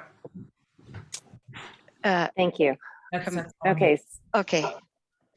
Thank you. So now that substitute, are you saying that it passed or didn't pass, Steve? no, I don't. I think the substitute motion itself passed, which allows the substitute motion to be put on the floor now. But I do strongly recommend to the commission that you only act with 9 votes on this agreement right now. Okay, so the motion on the floor, then this one takes precedence of the first one. Is there any other questions before we do a roll call on that motion? Supervisor, Commissioner Parks. Yeah, I just see this as 2 weeks isn't going to, and for those that really want this to pass, you'd want it to pass with it, like I was saying, the I's dotted and the T's crossed. You've got the attorneys that are on the commission, both concerned about this, who are, and the entities that are, affected, concerned. So this isn't, I don't think, a decision on whether this contract will fly or not. It's just getting it right. And I would just think that, haste makes waste. Like 2 weeks isn't going to make a difference other than make it better. And obviously you've got a majority here that would like to wait those 2 weeks. And I would just suggest we do it right. Thank you, Commissioner Chavez. Thank you, Madam Chair. I kind of just want to make a couple of comments in regards to this. This has been a long process that VCTC staff and Sierra North. Here are the concerns. Sierra North can walk. And now we have this additional cost for VCTC. I strongly believe that we need to put the confidence in our staff that they did their due diligence, that they did everything necessary to ensure that we as a commission are protected in our community. I understand the concerns based off of something that came out and that I didn't receive. So I'm not 100% sure as to what was actually distributed, but something that came 2 weeks after months of negotiations. Again, I am going to urge the commission that the substitute motion to delay for 2 weeks could actually hurt us in the long run. And I think it would be wrong on our part. I can see a secondary motion of putting additional safety measures in place to protect us, but to delay this, again, it could hurt us in the long run.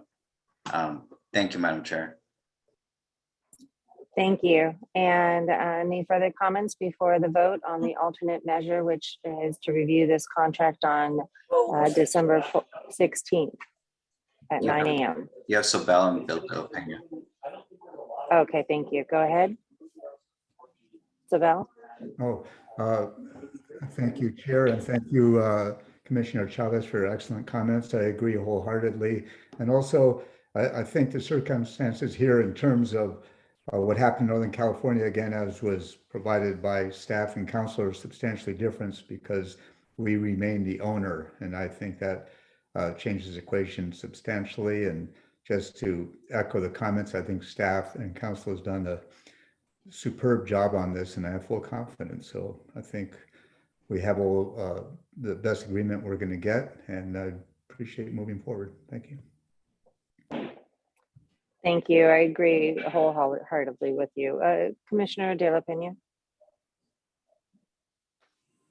Thank you, Madam Chair. I was wondering if the email was not in the supplemental packet. Was it put on the website? I didn't check, Mr. Watkins, the email that we received from Todd Clark.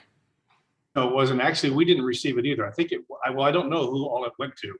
The only copies I had were forwarded to me from several commissioners. And I just heard Commissioner Chavez say that he didn't receive it. So we don't know, I don't know who that email was sent to. I do know that it was forwarded to me by several of the commissioners. So okay, so it should have been part of the package, however, or at least as a supplemental item added to the packet, right? Since it's yeah, we could have sent it. It wasn't sent to VCTC as a comment. It wasn't sent to us as a public comment. It was sent to at least several of the commissioners individually. So. No, I know, and I didn't forward mine until today because I forgot. But had I done this, say on Wednesday when it was received, then it would have or should have been made part of the packet and should have been added as a supplemental item to the packet and be available for view, at least on the website for the public, right? I mean, that's standard practice. We could have done that, yes. Okay. I don't know. I'm sorry, I don't know what the standard practice is. If we do that, when we get I can refer to Roxana as to when we post and don't. Maybe she can comment. Yeah, public letters or letters from the public regarding the agenda item should always be included in the packet. Like I said, it wasn't sent to VC. It wasn't sent to us. It came kind of secondhand to us, so that's the only reason I think it. No, I know, but when it's forwarded by council members or by commissioners, I should say, then it needs to be part of the public record. So for the future. All right, thank you. And I'm sorry, Commissioner Chavez, that you did not receive that. Okay, so are there any other comments before the vote? Is everyone clear on the vote? Madam Chair, if somebody could restate what we're voting on, that would be helpful to me. Thank you. So Commissioner, go ahead. Yeah, the commission is voting on the substitute motion now, which is the motion to continue the item to December 16th for the for further consideration by the board, at which time we would also respond back with answers to the other questions that have been identified.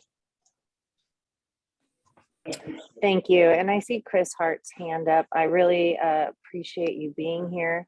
I want to make sure I hear from you. You had a question? Yeah, I just want a quick statement. So this is the first I've even heard about who sent this email. I still haven't seen what was sent. This person I've spoken with one time, my understanding is that he certainly has a very huge bias in this. He basically approached us to want to have the middle of the railroad essentially for free. And I think he's mad because we didn't agree with him months and months ago to let him operate the middle of the line for basically nothing. So it's pretty frustrating to have somebody come in after a year of negotiations and to potentially, kick over the table at such a last minute, and we haven't even seen what he sent. So it's very frustrating. I appreciate that, and I'm sensing that completely. We have the vote. Is there any other hand up that I haven't seen? Okay. Just a quick question. I apologize for being so dense on this, but I just want to make sure that we are now voting on the substitute motion, correct? That is correct. Thank you. All right, and go ahead, and if the substitute motion does, never mind. Go ahead. Roll call, please. Commissioner Bill de la Peña, Yes. Commissioner Chavez, No. Commissioner Enegren, No. Commissioner Johnson, Yes. Commissioner McDonald, Yes. Commissioner Parks, Yes. Commissioner Rollins, Yes. Commissioner Sobel, No. Commissioner White, Yes. Vice Chair Tremblay, Yes. Chair Long. No. All right, and for the record again, commissioners absent are Huber, Judge Edmonds, Lavier, Ramirez, and Wyrick. I have 4 noes and 7 yeses. Okay. Thank you very much. So with that, Steve, you're stating I have to have 9 to move it forward to have the motion passed. Is that what you were saying? Yeah, Madam Chair, if we could just pause for a minute or two, I just want to look at one thing before I further respond on this. So just give me 1 minute or so. If the commission wants to go to the next item and come back, but it'll just take me a minute or so.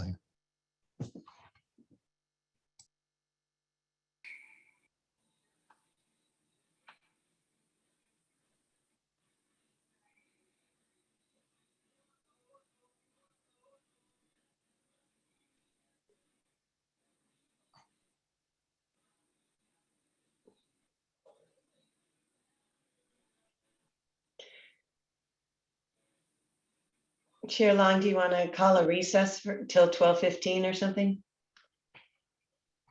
Yes, sorry, I had a technical issue with hearing. Yeah, I would recommend that everybody, given the technical difficulties we have, that everybody just stay on and mute during the time period so we don't lose video connections.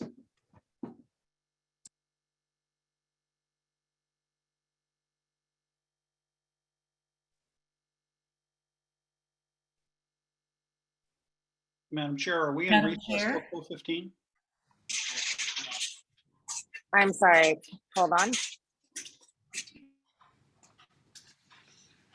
Madam Chair, I'm just inquiring if we're in recess until 12:15. I think she's having personal technical issues, Vice Chair. Okay, thank you. Well, as vice chair, do you take over when the chair has? Yes, technical- recess Okay. till 12:15. Thank you. Thank you, Madam Thank Chair. you. I have a question though regarding the rest of the agenda, Madam Chair. And that is, we still have a few outstanding items. It's already afternoon. I will have to leave in a few minutes, and I'm concerned that will we have enough of a quorum then if I drop off? That is, The commission, the commission can operate with a majority of the voting members constituting the quorum. And I just want to make sure that I'm the only one leaving, so that in case anyone else needed to leave. Madam Chair, I also need to leave no later than 12:45. So just wanted to inform the chair of that. Thank you. Thank you very much. At the time sensitive for everyone. This meeting has gone a lot longer than anticipated. And we do have 2 other action items. Steve, if you need more time. Yeah, so Madam Mayor, I'm ready to advise on the issue. So thank you for that. Is everyone still on? So the administrative regulations do provide that a quorum exists of a majority of the voting members, and that actions can be taken by the majority of the quorum. Hold on just a second. Let me just check that.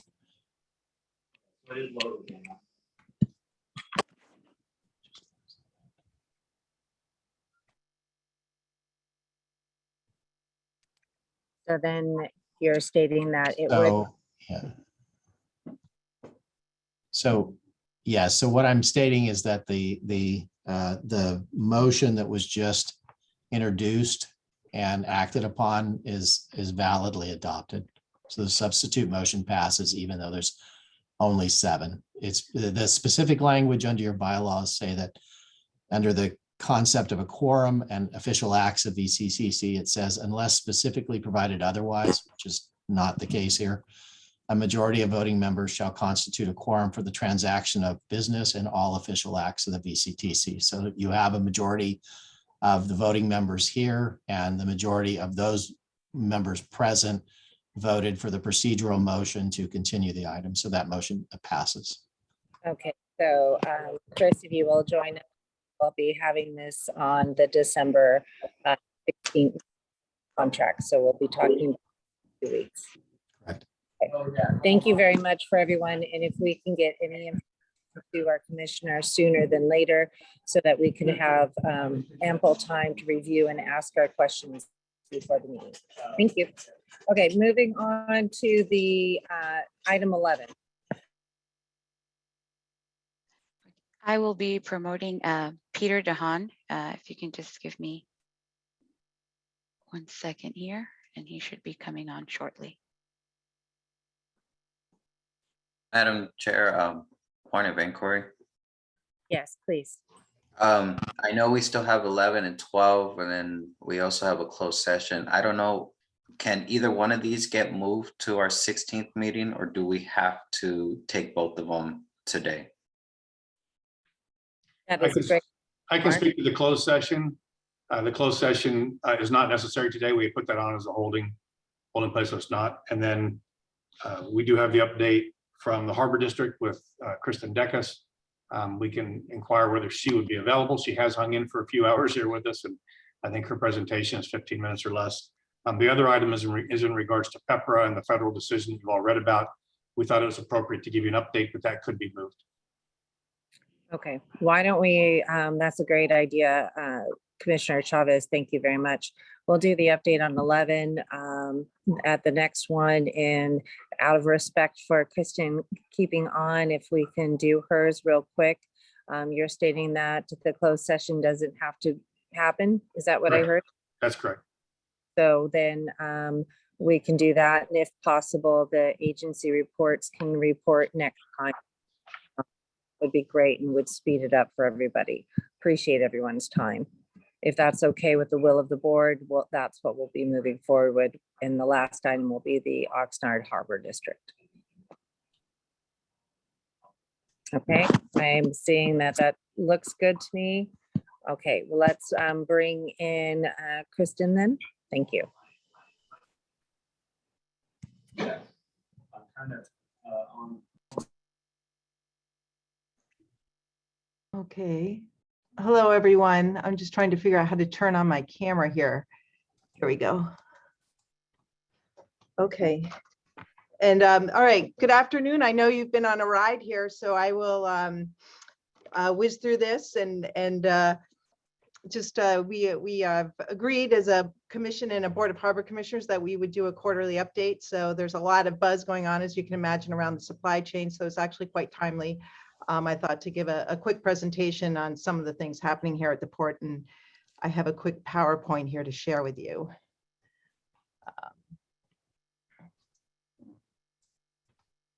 Okay. See, can everybody see that okay?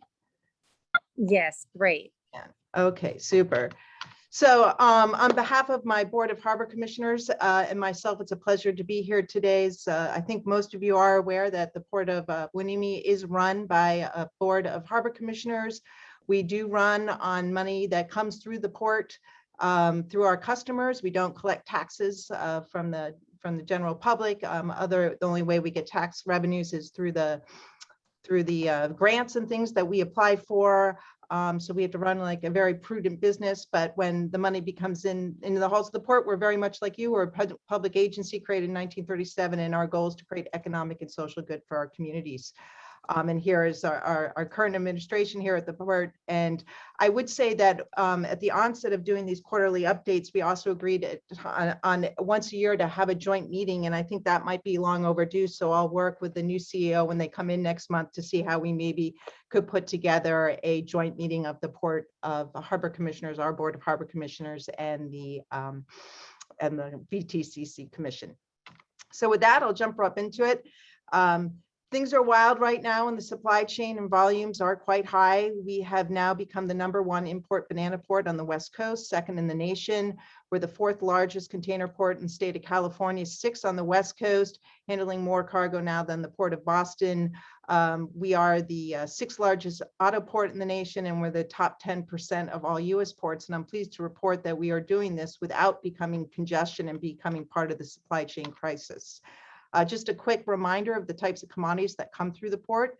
I heard a lot of questions in your last discussion around hazardous cargo. We do have in our IER that we cannot handle hazardous cargo, and the liquid bulk that comes through the port, our fertilizer product, is non-hazardous.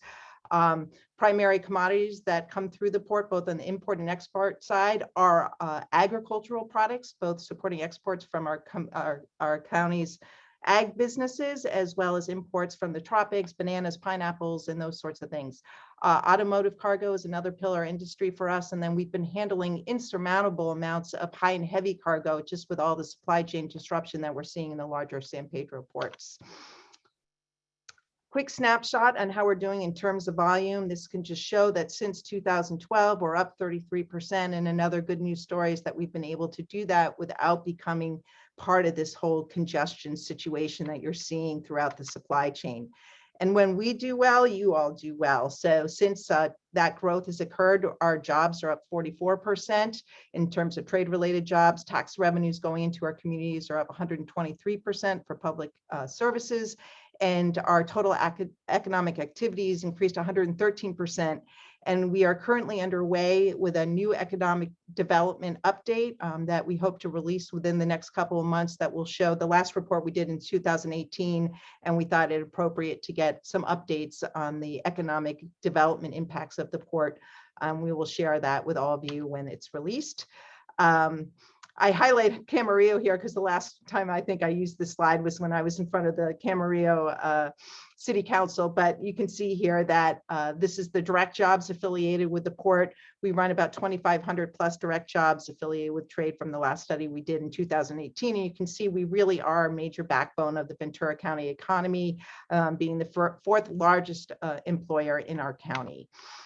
This also shows the revenues that are coming into the communities. And the reason you see a lot of revenue coming into the tax buckets of our local cities is because a lot of our businesses are located outside the gate. We have private terminals outside the gate so that they all pay taxes. We don't have private terminals inside the gate where they would pay possessory income taxes. They actually have invested in real estate outside of the gate so that you are the recipients of these taxes. And then all the employees that work at the port reside in your communities and they pay income taxes. So that's where those numbers come from. In the news, it's humming out there. I'm sure you get up every morning and you hear about the supply chain at least once in every newscast. And so here is kind of a snapshot of what you're seeing in Los Angeles and what you're seeing in Long Beach. And we're proud to say this is what our gate looks like here at Port of Hueneme. So what's actually happening is that e-commerce is up 39%. You have a surge of cargo coming to the West Coast. The San Pedro ports handle about 40% of all the containers that come through this country, going to states all the way into the Midwest. And you're finding that the supply chain just can't keep up with that serve and US consumer demand. And it's, although visible that the vessels, I think you have close to 80 vessels now sitting outside the Los Angeles ports, it's the whole supply chain that's broken. I think if you took a picture of what's happening outside China, you'd see close to 200 vessels. And then the ones that are here, it's difficult to offload them if the cargo doesn't have a place to go, meaning the warehouses are all full. There's a shortage of truckers, the truckers and chassis, and then the railroads are embargoing cargo, and so they're not taking bookings. So you just have this whole backup in cargo, and I don't think they're going to see a real relief valve in the system until I think at least a year. They're saying 8 to 12 months until things kind of really settle down. So what is the port's role been in this situation? We are trying to become part of the solution without causing congestion here at the port. And a couple ways we've been able to do this. Existing customers that call on the Port of Hueneme are offloading all of their cargo here as opposed to going on to making more stops, say in LA, Oakland, and Long Beach. We're also seeing what we call transshipments, meaning large ships will go from Asia to ports in the southern markets, the Latin American markets in Mexico and Panama, and they may offload some containers on the big ships, put them on smaller ships that come here, and we're able to pick up new cargoes. We're doing some small direct charters out of Asia itself. We're seeing unique cargoes come in on our ro-ro ships. You're actually even seeing containers on what are our roll-on ships, which would normally just handle automobiles. So the containers are finding their way here. And then most recently, we've stood a great partnership up with Navy-based Ventura County, and we have a joint use agreement with the Navy, and they're enabling us to use their landside infrastructure to stage some of these containers. So that we can get some more time-sensitive commodities into the market, particularly before Christmas. Oopsie. Some of the things that we're seeing come here, but that we've never seen before, include apparel, electronics, furniture, toys, bicycles, all sorts of things. So it's a really big problem, but we're pleased in the partnerships that we're building here. I know the county has stepped up and is offering real estate over at the airport. The city of Oxnard is also looking at opportunities so that we can stage some cargo so we can help with the Christmas rush. So, and the kind of interesting thing about this is that we are able to do this because we have a lot more visibility on the supply chain being an operating port, so that we can reject cargo that we don't think makes sense, so that we don't become part of the problem and just stack a whole bunch of containers here so all of our bananas can't get into the 15 states and all of a sudden you have a shortage of bananas in our country, by way of example. So we're doing what we can, and we are able to manage it and manage it well with the great partners that we have here in the county. Another interesting piece to this puzzle in the supply chain, and I'm sure you've all heard about this, is the chip. And how that's affecting automobile production. It's really quite interesting what's happening. These chips are also used in our iPhones and our laptops. And as we're all sitting here living in these virtual worlds, there's a huge increase in demand for the chips, but they're really also really important to the manufacturing of automobiles because cars are really smart these days. And so there's a significant shortage of chips. And what we're finding, every 4 out of 5 cars coming through the port right now are already sold. We're also seeing supply shortages. So we're down about 8% on the automotive side of the house because of this situation, but it's really not a factor of the economy. It's a factor that there's not enough supply to meet the demand.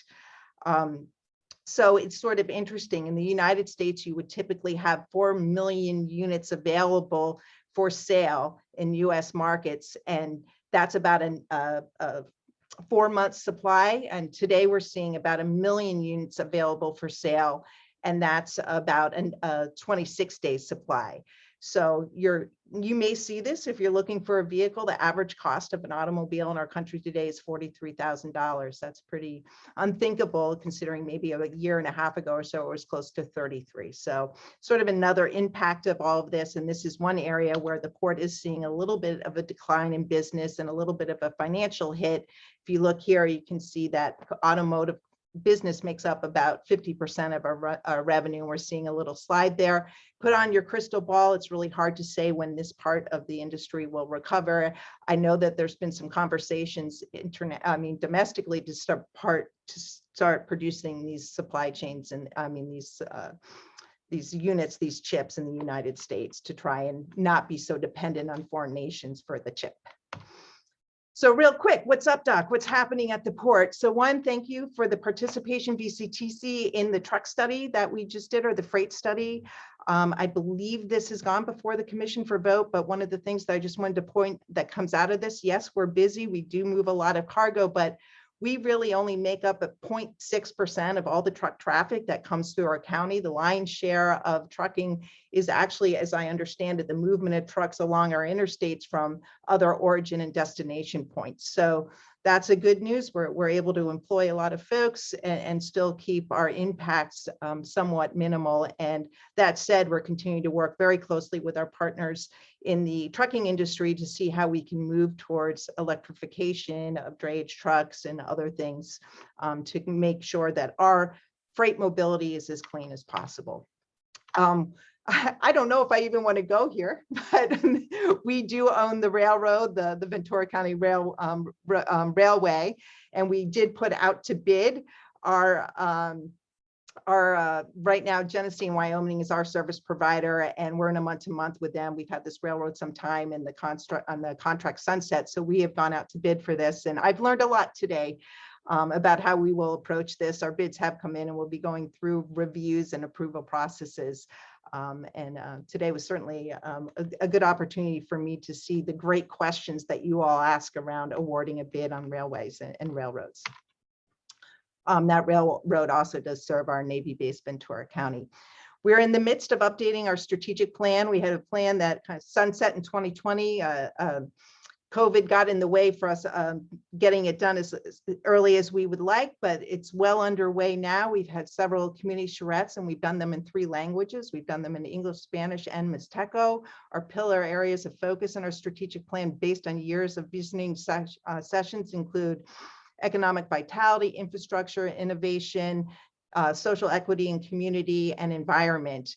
And we'll be continuing to push out iterations of our draft plan based on what we learned from our input sessions to date. And we'll have renderings and future discussions and hope to get this over the finish line by the end of next fiscal year, for which ends June 30. We you heard a lot about this from Caltrans already, so I won't go too deep a dive, but there's exciting opportunities for sure for us to partner up with VCTC and really as a region go after this splash of funding that's out there for infrastructure. $2.5 billion has been allocated alone to ports.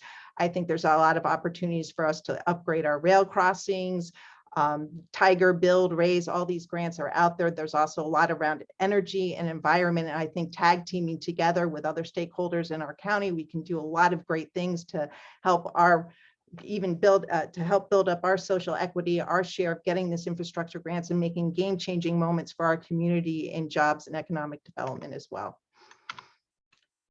This is a list of the grants that we've gotten to date from former infrastructure programs, and VCTC has been instrumental in the awards that we've seen. We've been able to invest $34 million in our port. I point out here and highlight the CMAQ grants that have come through to help with our environmental projects. Most recently, we're really excited to launch the Yard Tractor Emission Reduction Program. We just signed the contract for that, so we'll be reducing emissions in some of our handling equipment. And then there's a lot more on the table as we continue to support the supply chain and modernize our ports. So projects we're looking at include deepening, which is great too, where we can take the sand when we deepen our harbor and bring it around the beach for beach nourishment in Port Hueneme. We're looking to build a parking structure so we can stack cars and try and limit impacts out in the community, enhancing our staging areas, building demolition, reefer plugs as we continue to move towards this containerization of our port based on what's happening in the businesses that we do here in ag and whatnot. We recently just adopted a resolution that we are moving towards decarbonization. This happened on November 15th. We're all in. Our board is fully committed. We just got awarded a $200,000 grant from the CEC to build our blueprint to decarbonization. And at the meeting before that, we awarded a $7.5 million bid to TAF so that we can build the electrical infrastructure in our port so we can start plugging in our cranes and our UTR equipment. So a lot of exciting work underway to really electrify the port and do our part to be stewards to the environment.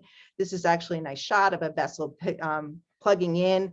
We've invested to date $14 million, and with the help of VCTC for sure, to get the first phase of this done. And we just submitted our terminal plan for North Terminal to ARB for the next phase of electrification and at-berth plugins for our roll-on, roll-off ships, which we hope will start between somewhere around 2025. We'll be able to plug in those fleets of vessels. Our customers are doing their parts. I'm not sure if you're familiar with this program, Blue Skies, Blue Whales, but essentially it asks our customers to slow down when they move through the channel so that they have less whale strikes. And when you go slower, you pollute less. And they have received several awards, our customers have, and we're also going into a partnership with NOAA so that we can continue to build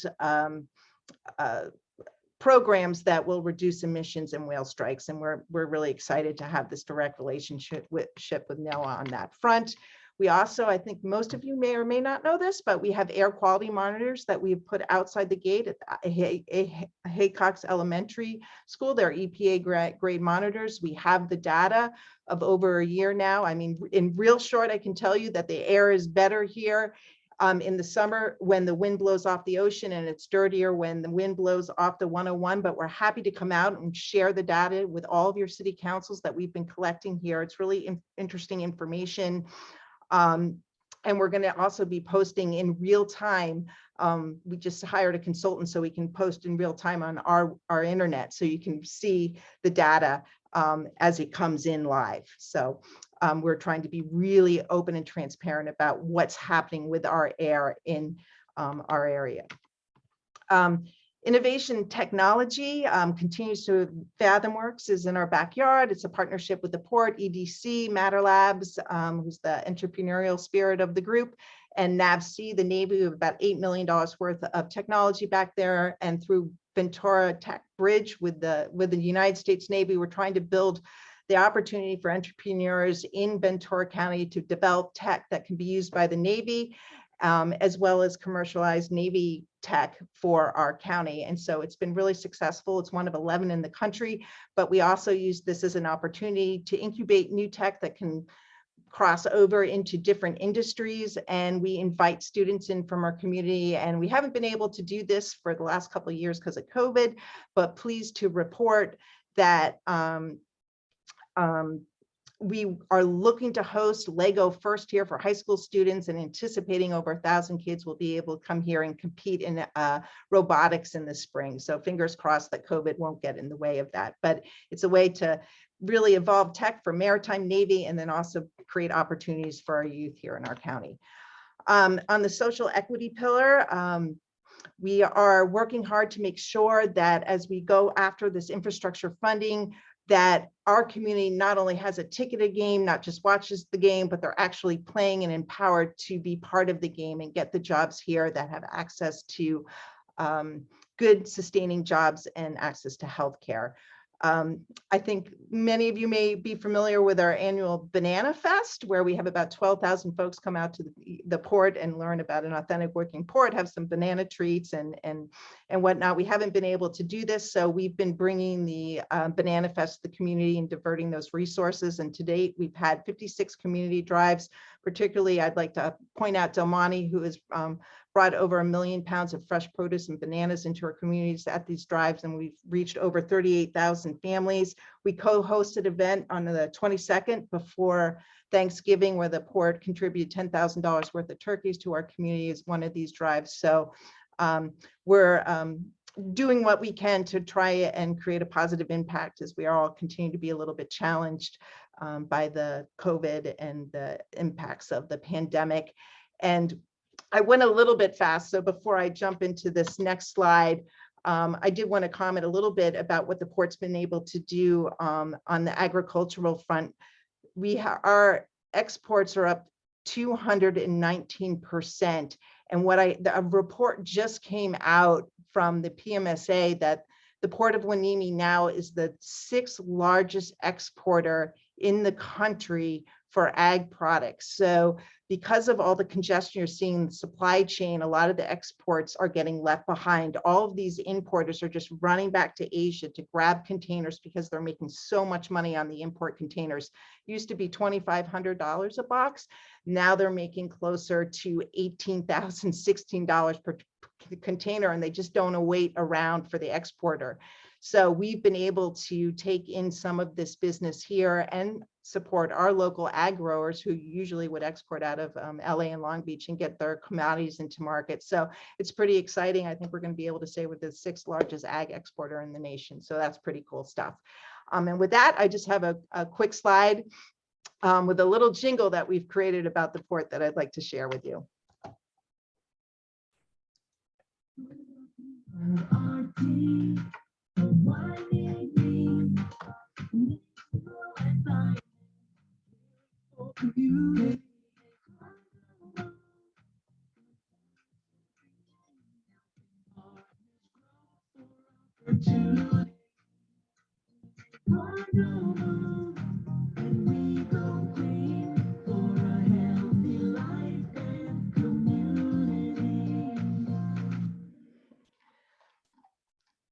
And that concludes my update. I know you've had a really long meeting, so I'm not offended if there are not a lot of questions, but I'm happy to entertain anything that you may have.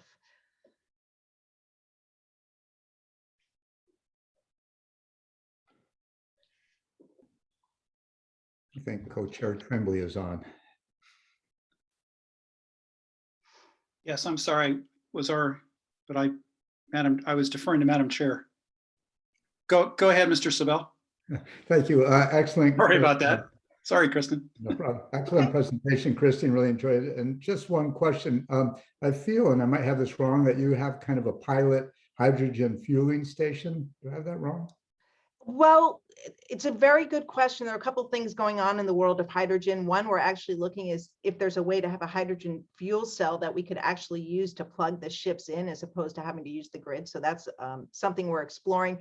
But we do, as part of one of our grants, have something called a ship to shore greenest avocado. And what's going to happen is a ship is going to come up here. It's going to offload avocados for Mission, and it's going to get on electric get offloaded when it's plugged in and electrified, and then it's going to go on a hydrogen fuel cell truck out into the marketplace for Mission. So we are going to be piloting a hydrogen fuel cell big rig.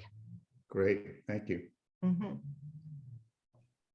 Thank you. Do any other commissioners, I think in the absence of our chair, let me ask the question, do any other commissioners have questions for Kristen?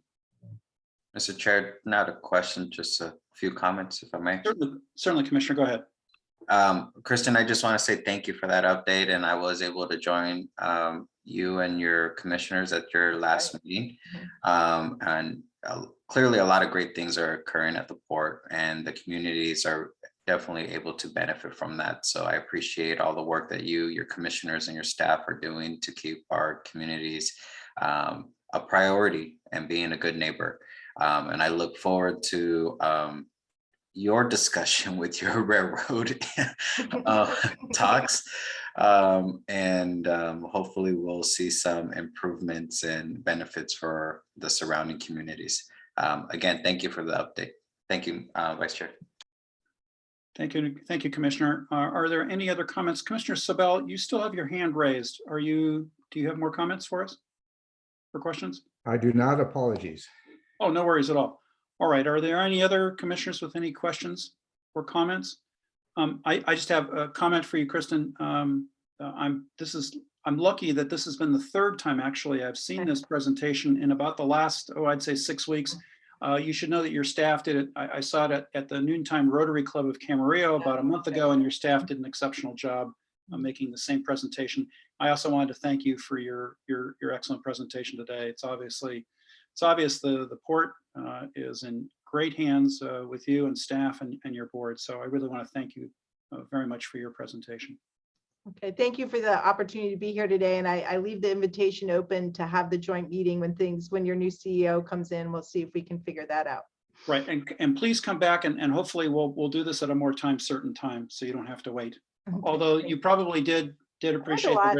did appreciate the railroad discussion. Yes, that's for All sure. all right. Thank you very Thank much. you. Thank you, Okay. Kristen. Yeah, take care, everyone. Thank you, Kristen. It Happy looks like our holidays, chair- everybody. Happy holidays. It looks like our chair has rejoined us. Has our chair All rejoined? right.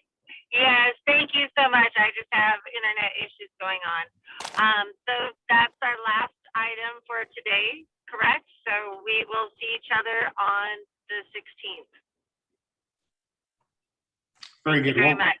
We'll get the agenda out for that one. Okay, Madam sounds Chair. good. Have a good weekend, Thank you. everyone. Thank you. Have a good Happy one. holidays.